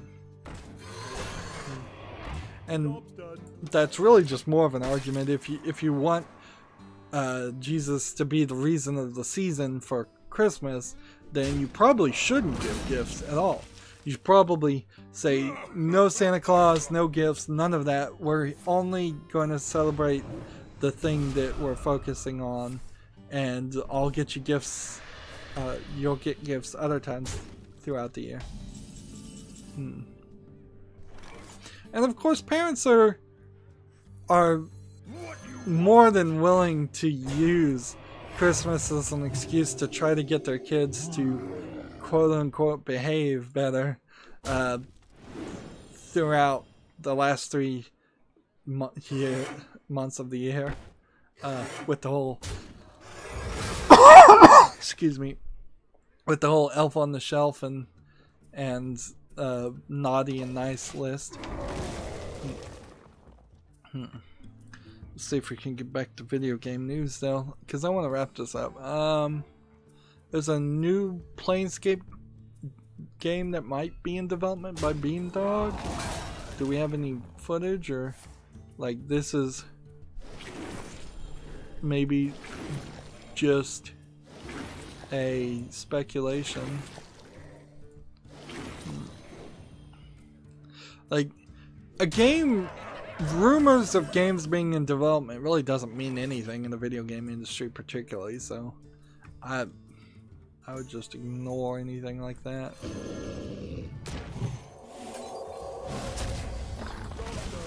Let's see. We already talked about that article. Let's see. Amazon.com has a text-to-speech tool to automate voice acting. It's been added to the Lumberyard game development engine, which I think Lumberyard is the renaming of the Crysis engine. And so that's very interesting, because if people ever adopted Lumberyard and they were going to make like a visual novel, like that idea of it being voice acted even by a CG voice that's obviously not going to be as good as a regular real voice actor still fixes so many games for me. So I'd like to see that more adopted. The only problem is I don't know of anybody that really is making any games in Lumberyard. It would be a lot nicer if Amazon had released this as an API for Unity or something.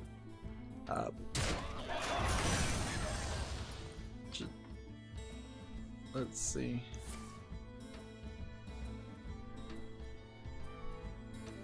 This is an article that doesn't matter. And it's just talking about a game called My Life in Porsche, which is free on Steam. It's an alpha right now. Here's an article talking about when Nintendo sold its own, like, soft drinks, I believe. Which doesn't have anything to do with anything, because that was a long time ago. Let's see. There's some more details of Atria, Lydia, and Sueli, which we've talked about that game several times, because And the Japanese are good at doing press releases, bad at making release dates.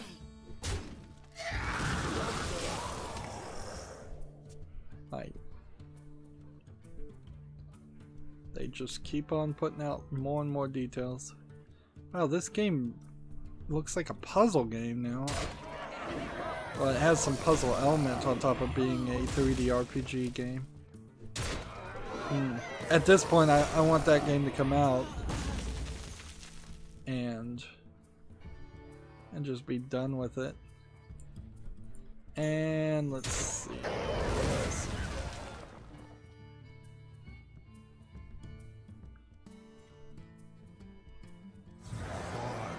There's a article here about a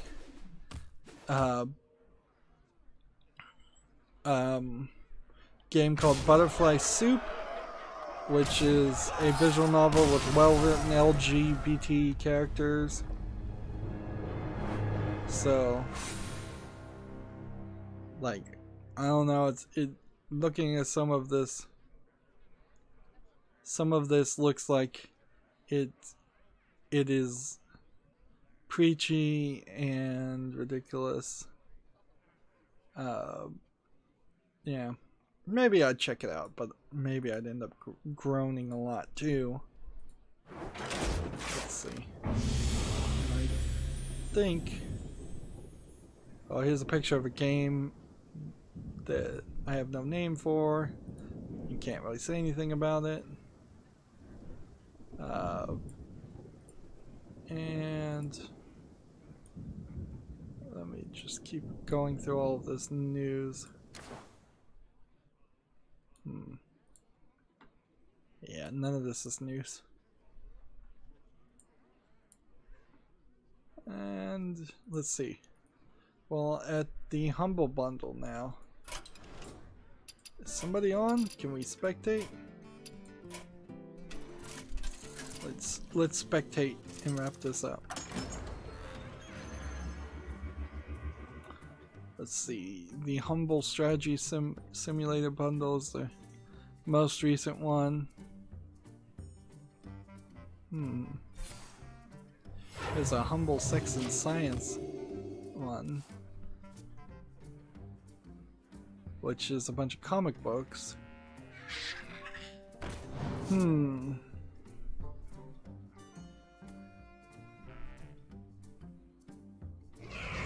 Like, how do you get these if you order these? Are they shipped to you, or are you getting digital versions?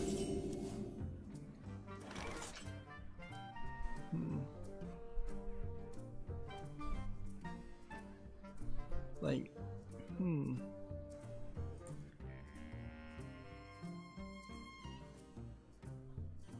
like, I bet you just get PDFs from this if you buy comic books. I don't think you would actually get the physical versions, because there was a comic book or two that I wanted to get, but I can't in my mind. Like, here's The Darkness Rebirth, which I think is a spin-off of a video game. I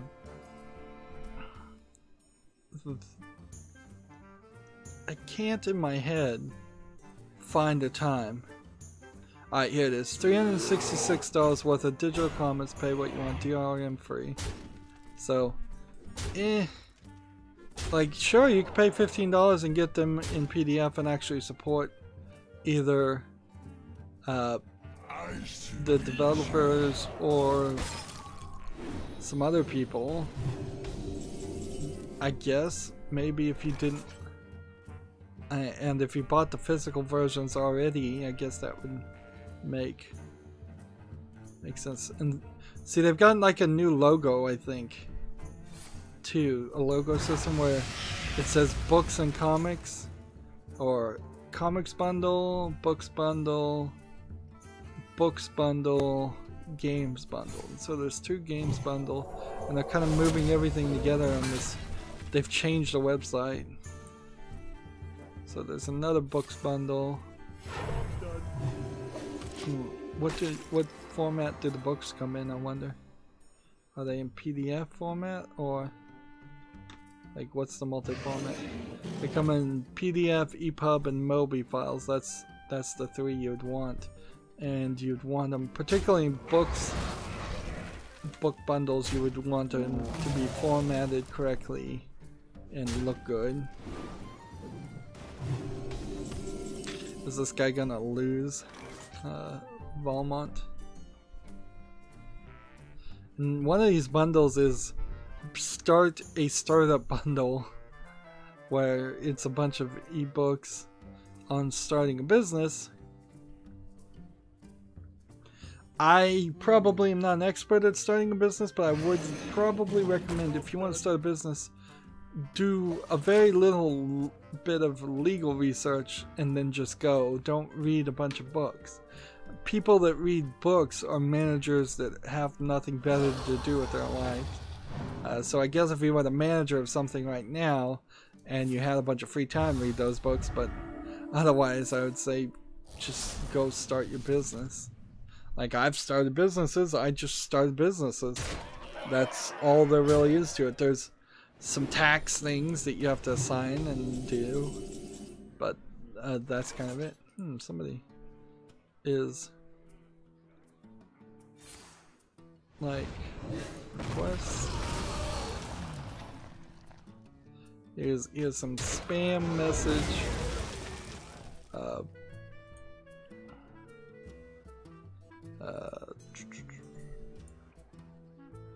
And block that guy.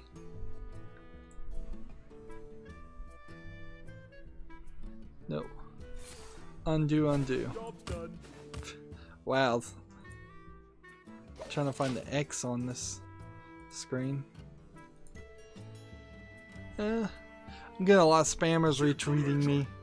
Like, Twitter is a mess. It is a mess. I wish there was a better service that people actually looked at, but YouTube probably is it.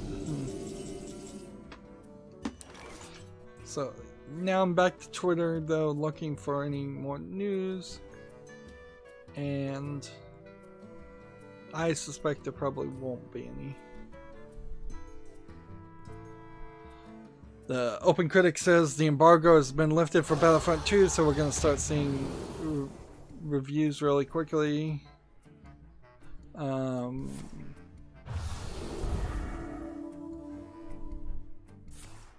Play Hearthstone is being advertised in movie theaters. You have best. Seriously.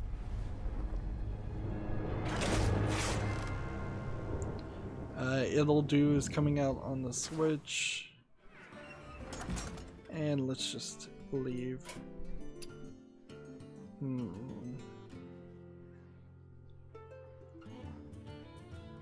It's an article about VR having a sense of smell eventually.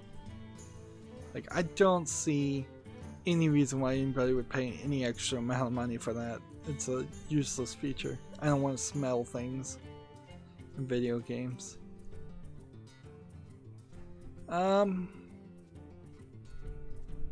And as far as it seems, Twitter has nothing. Let's swap over to the Asian account and just show off what we've got to do in the Silent Post show.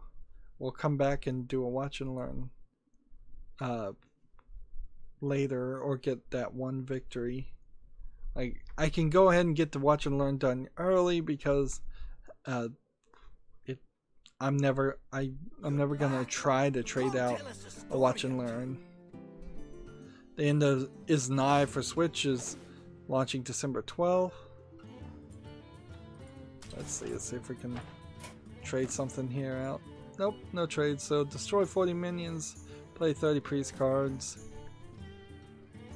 And yeah, I guess if there's just any more news, which I don't think there is,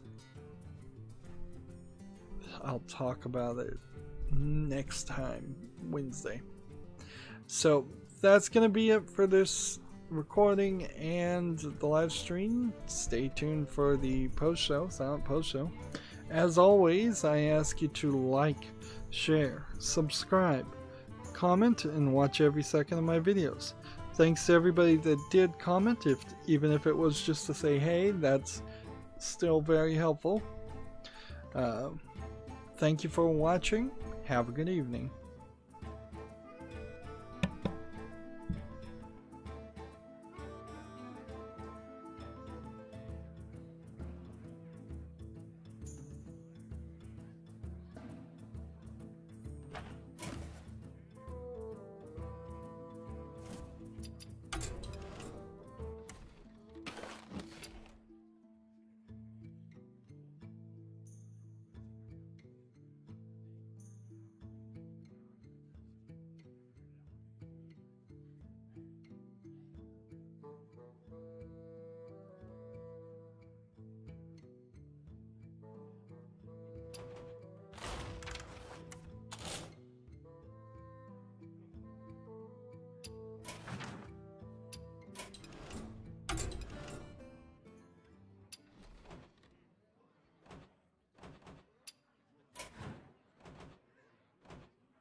Anduin versus Morgul.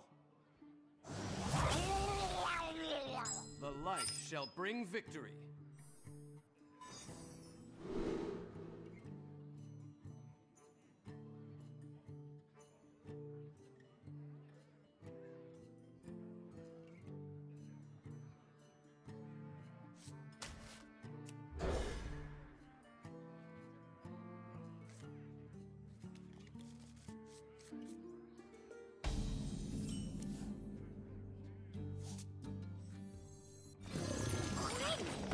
Job done. Greetings.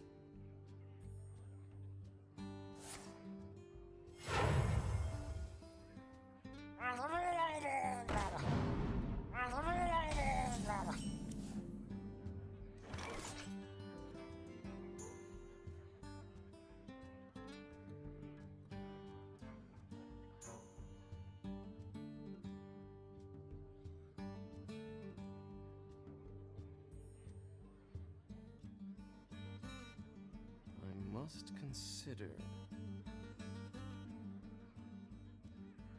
Is someone injured?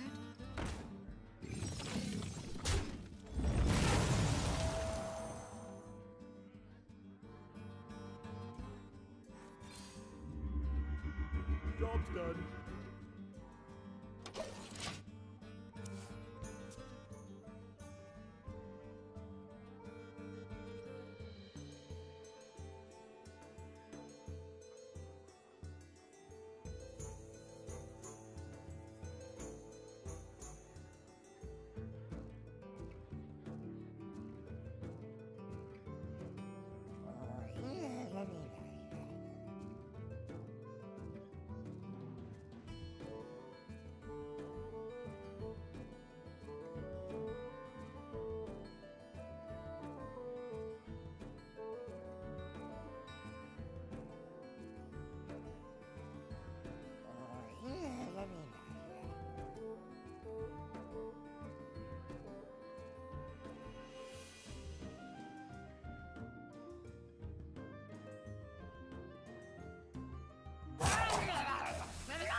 Right away.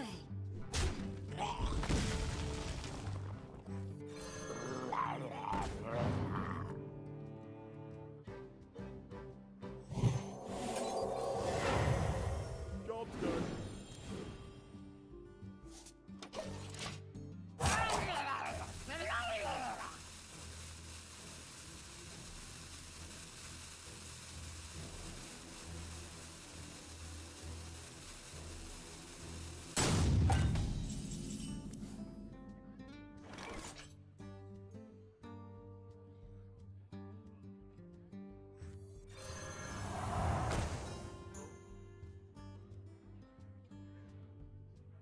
Right away.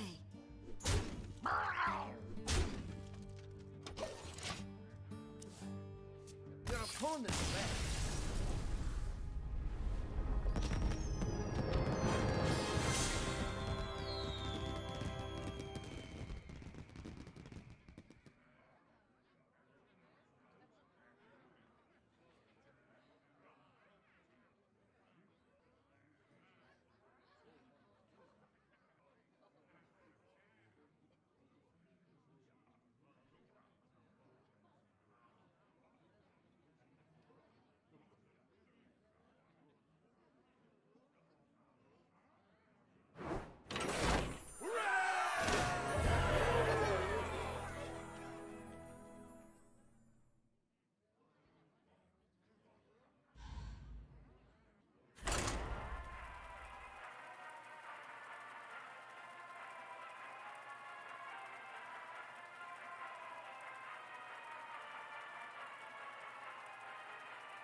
Anduin versus Medivh. Let the games begin. The light shall bring victory.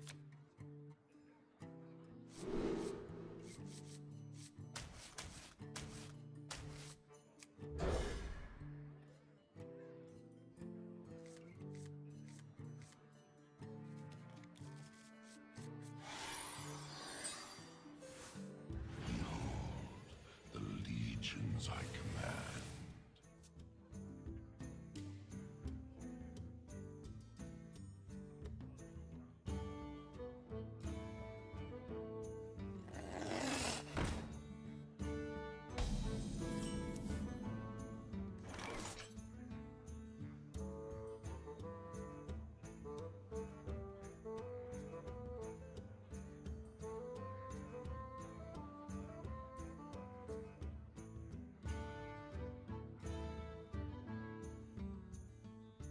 I wonder.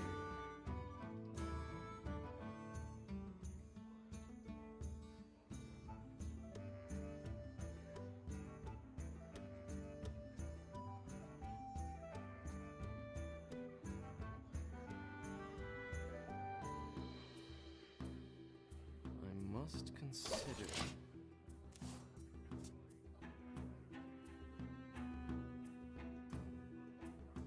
Once upon a time.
Blessed be this funnel cake. Job's done.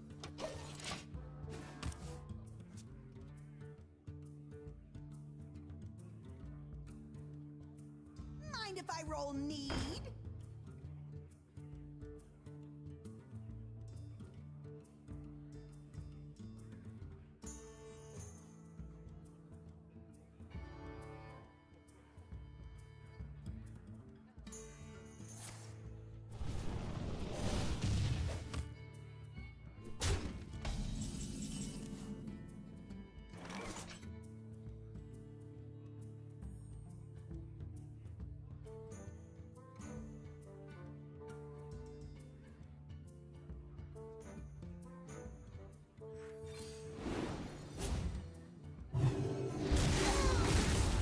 Hey, that's my cake.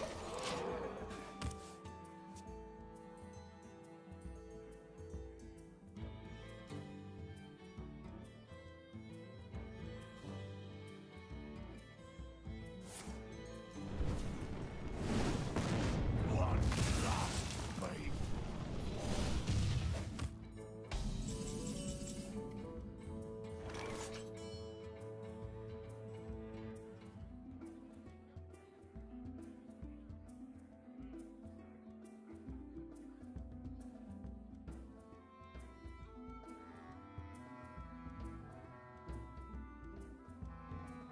I wonder.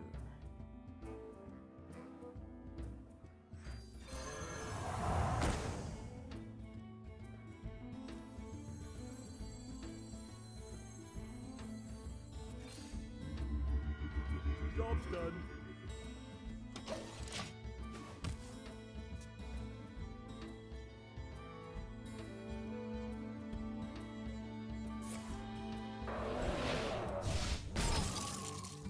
Mind if I roll need?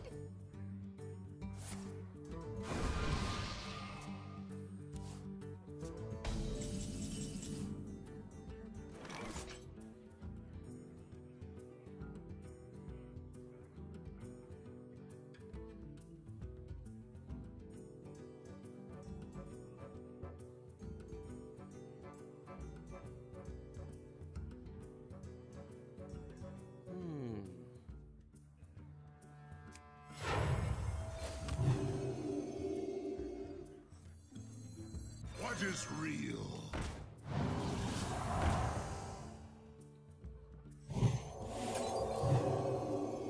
Job's done.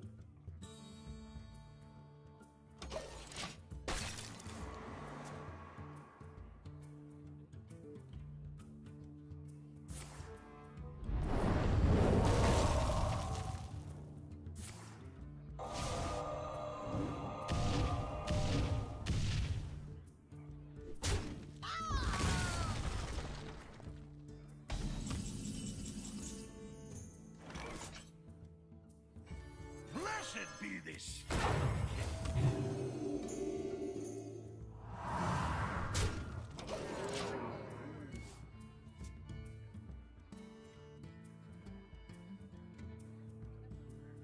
I wield the power.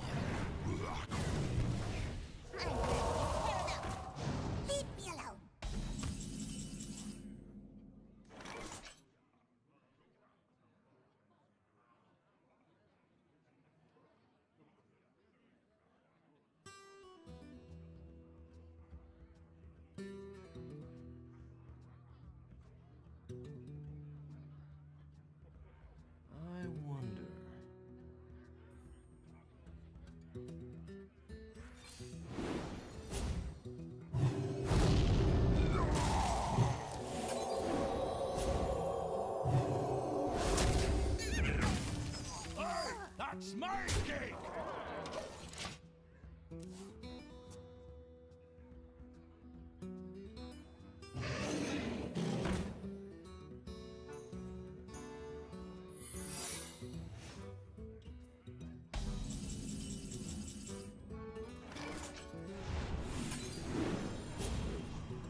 my cake!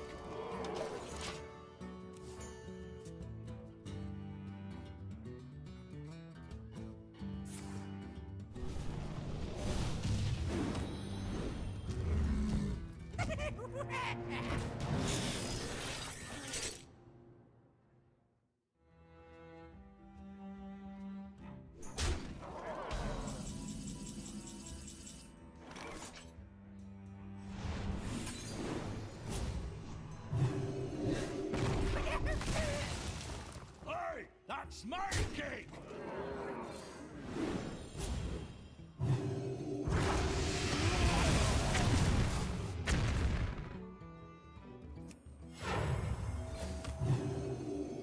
Job's done.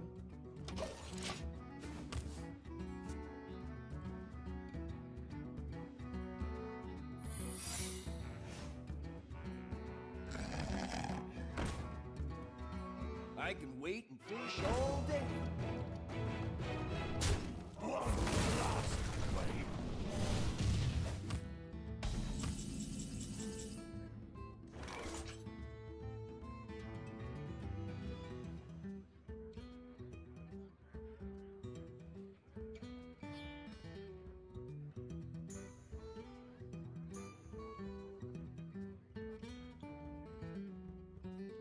I wonder.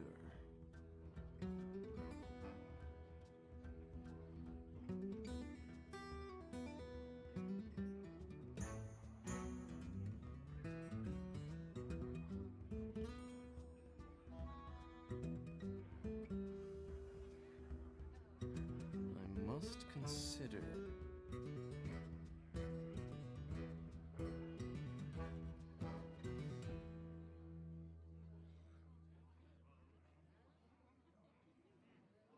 Not move quickly. Is someone injured?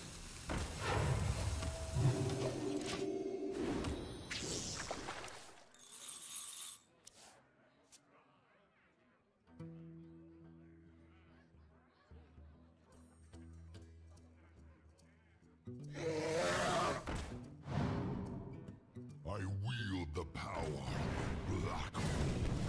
Oh.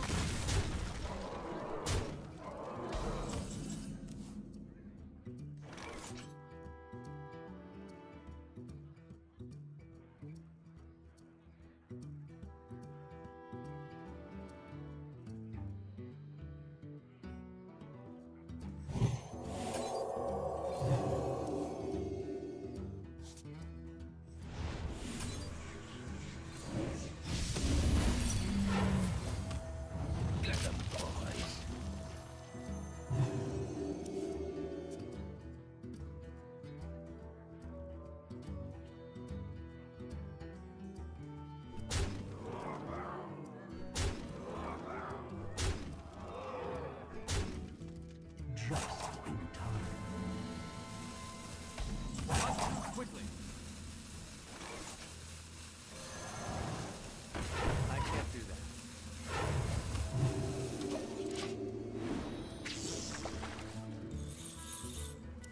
Don't get complacent.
Anduin versus Anduin.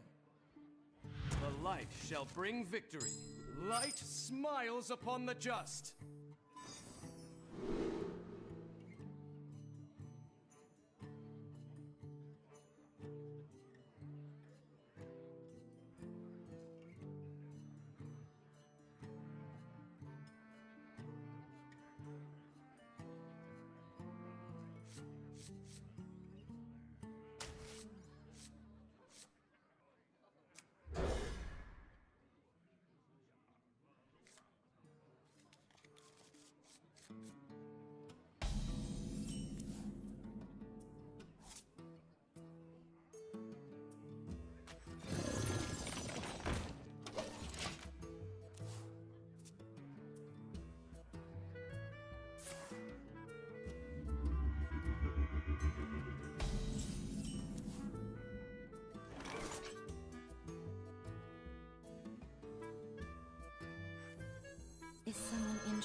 your suffering. Right away.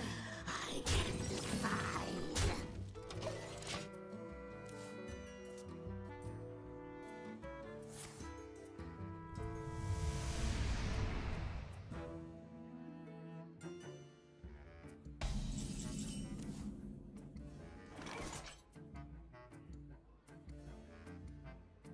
Right away. One hot bone.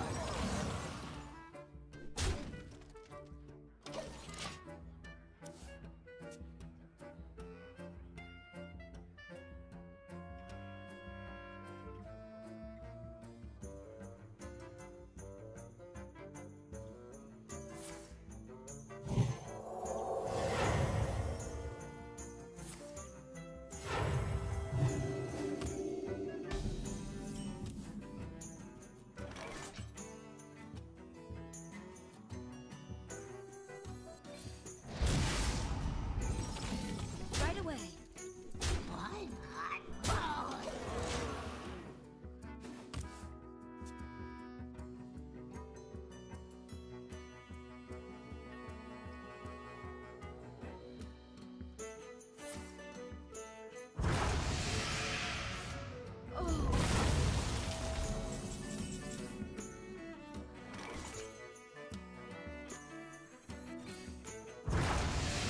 Job's done.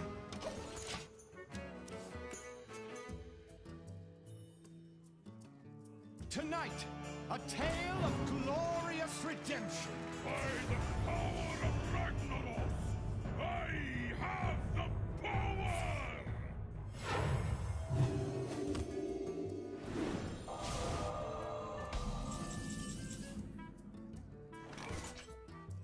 Is someone injured?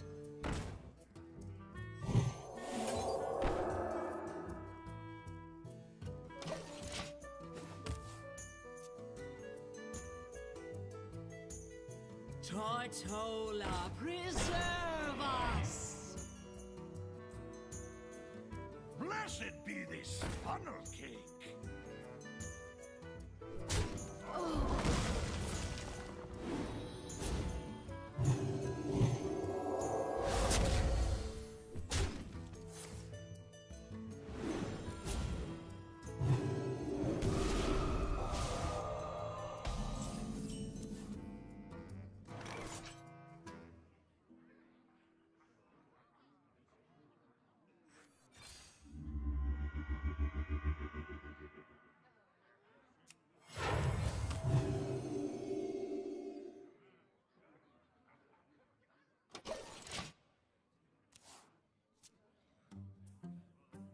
Death does not scare me!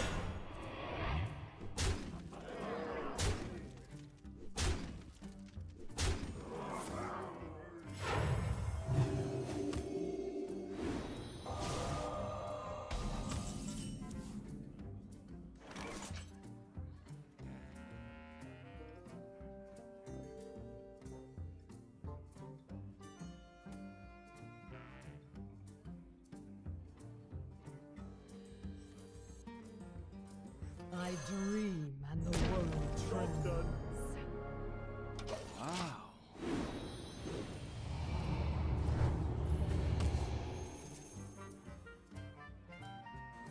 I have no time for games.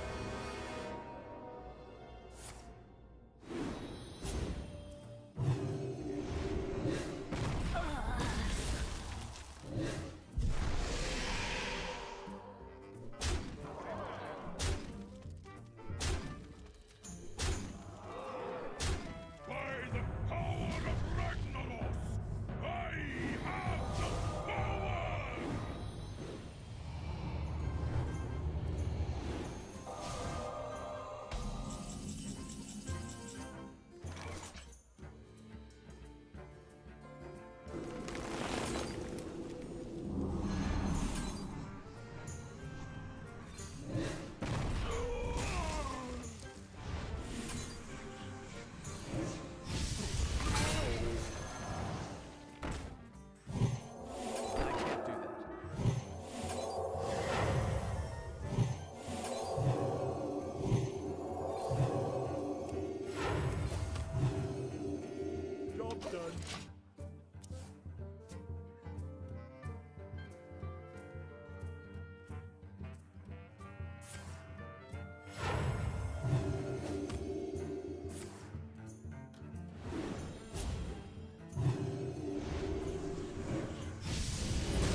Arena versus Throne. For Doomhammer. You asked for it.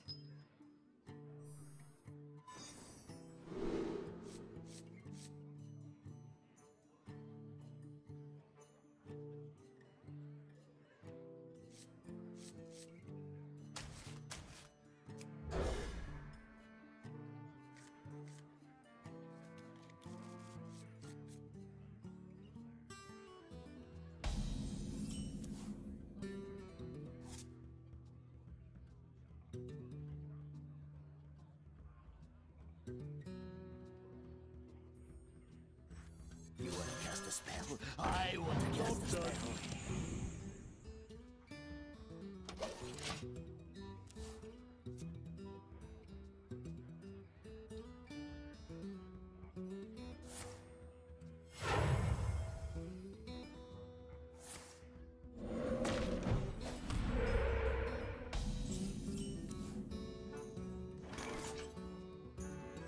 You want to cast a spell? I want to cast a spell. Speak your peace. Spells are fun, so fun.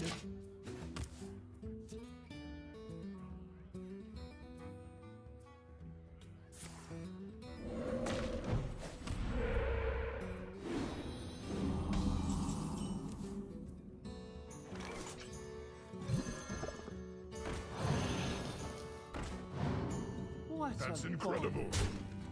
Spells are fun, so fun.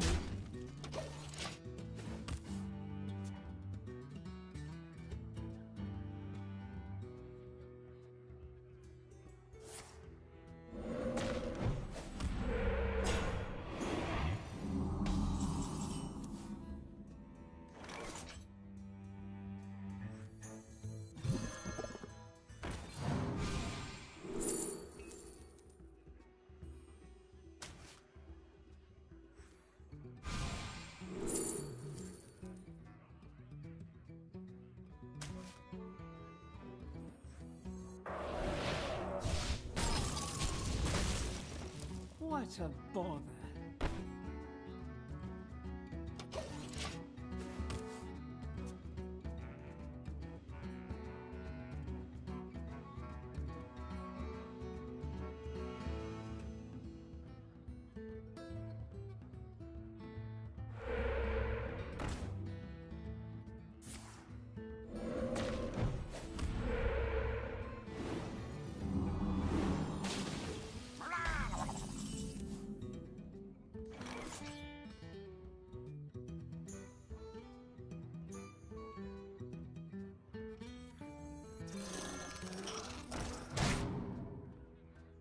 Spells are fun, so fun.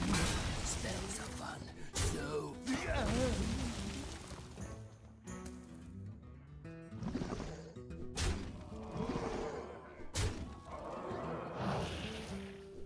What a bother.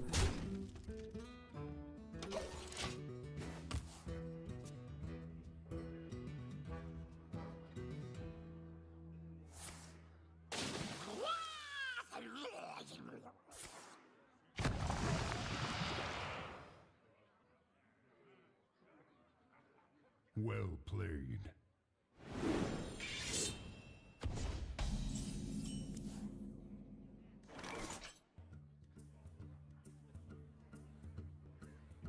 spells are fun, so fun.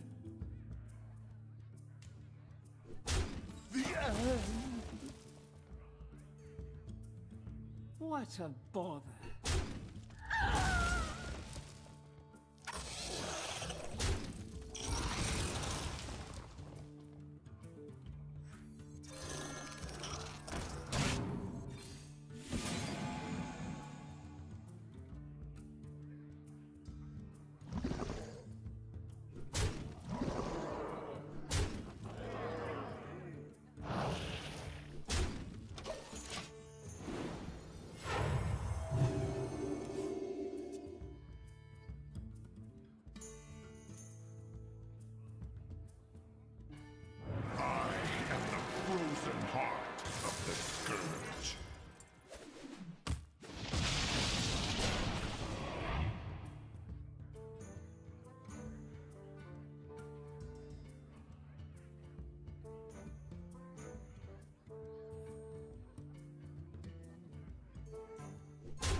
Excuse me, you are on fire.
Jaina versus Jaina. You asked for it. Oh, it is on.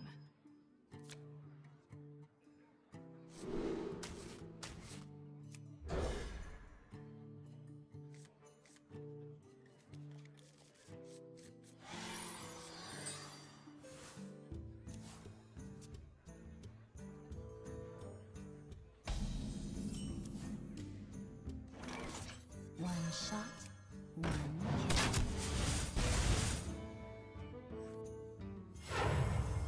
Speak your peace.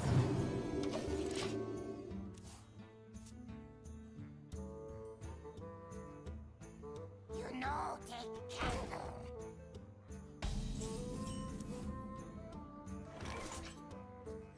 I hope you like my invention. I'll give it a shot. What a bother.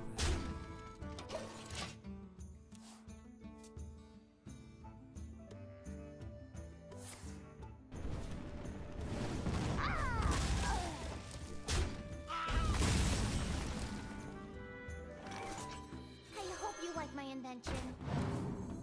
Nice to meet you. If you're sure.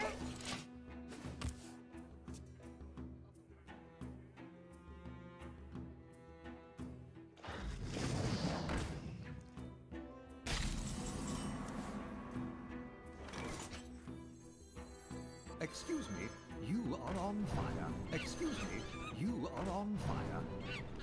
Chill out. Oh, if you're sure.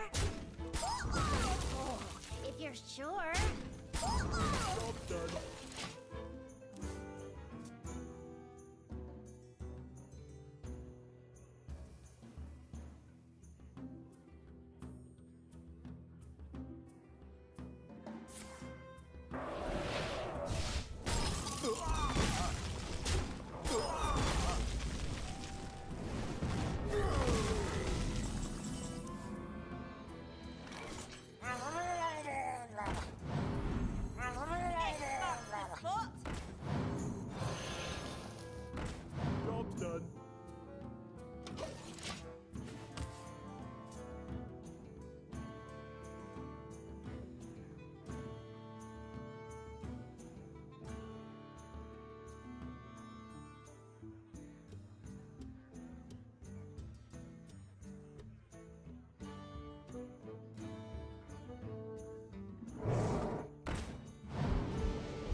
Speak your peace.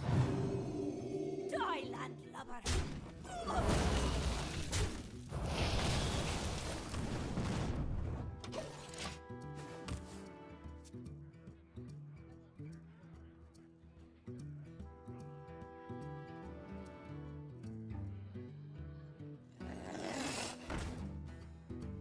You know, take candle.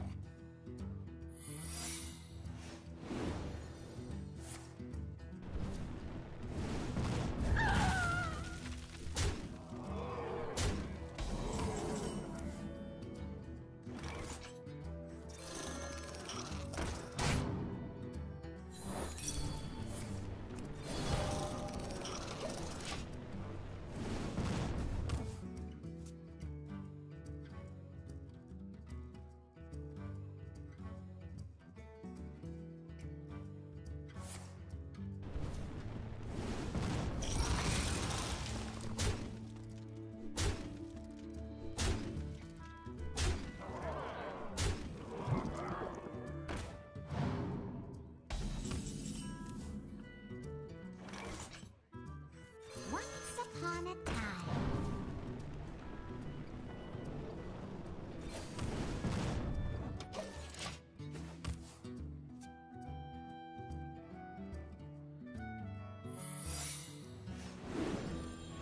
Are you ready for this?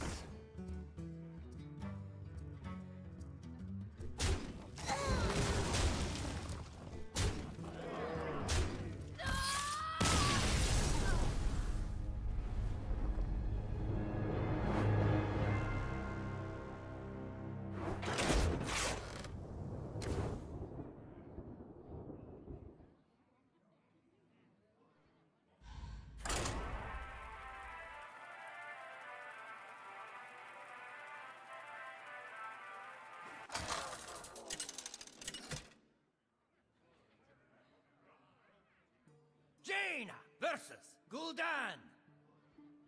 Your soul shall be mine! You asked for it.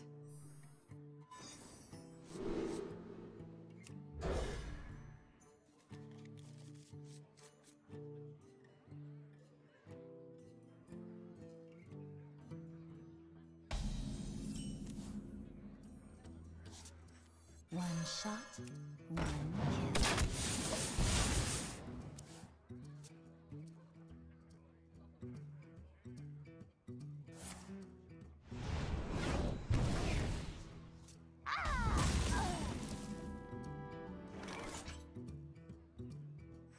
Someone call for the doctor. Speak your peace. Job's done.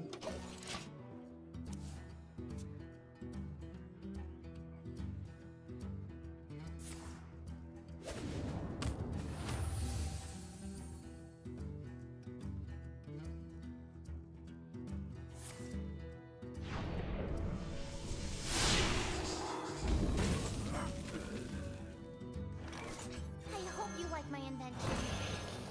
What a bother. Job's done.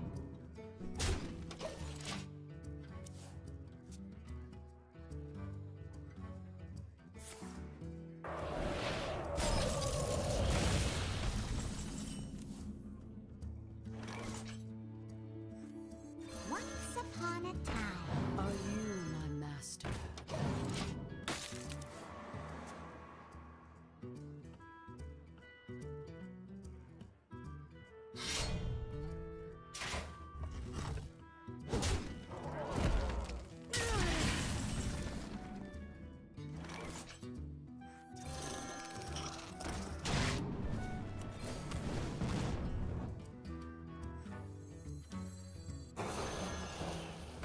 Someone call for the doctor. Hot twist. Oh, if you're sure. Job's done.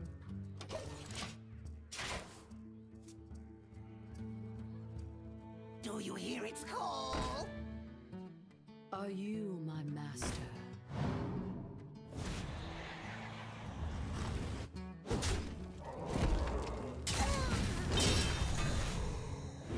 Listen closely.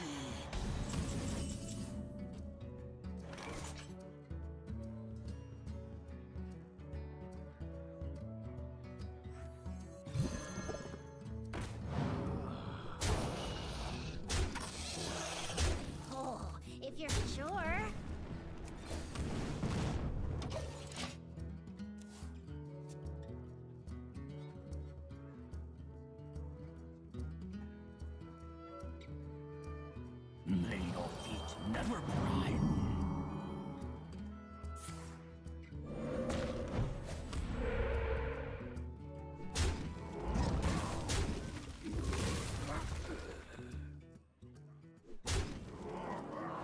Listen closely.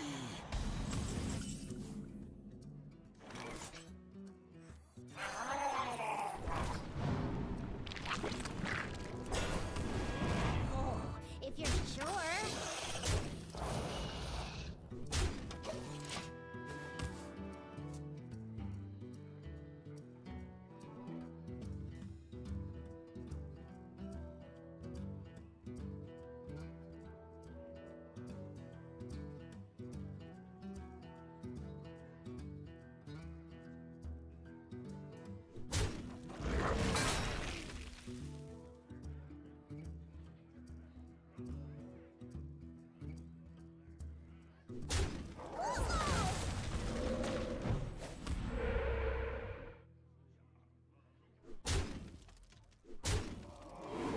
Listen closely.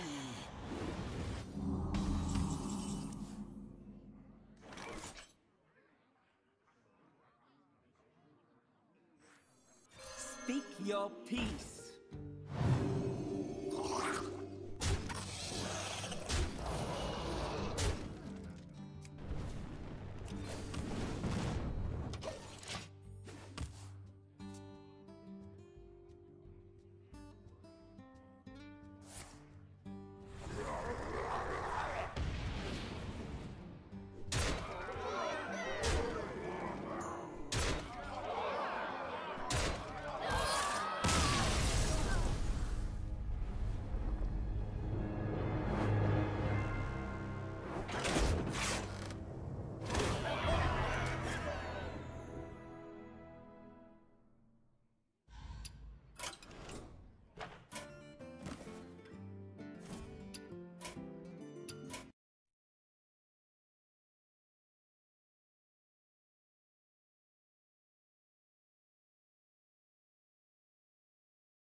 There you are, the life of the party.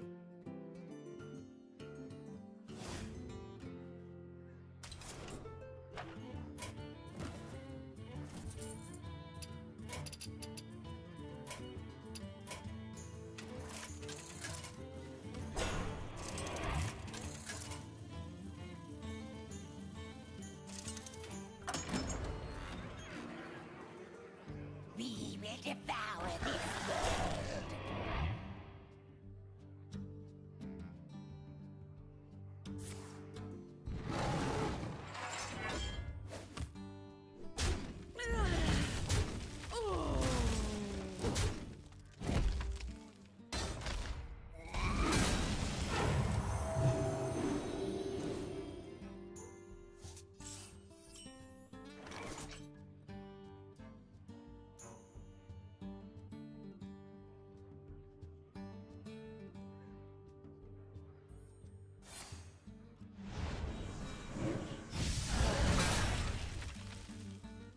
You wish to live forever?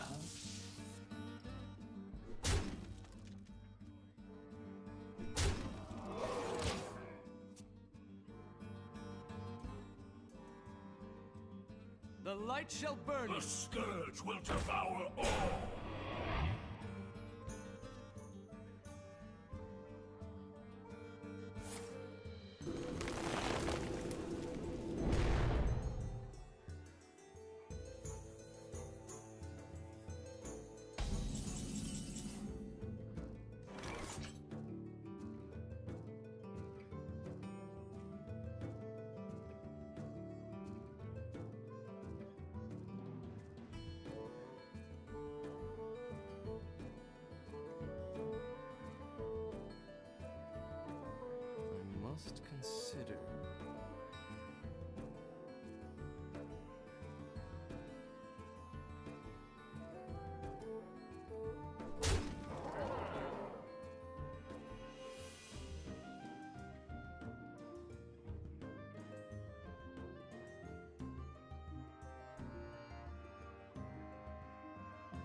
quickly.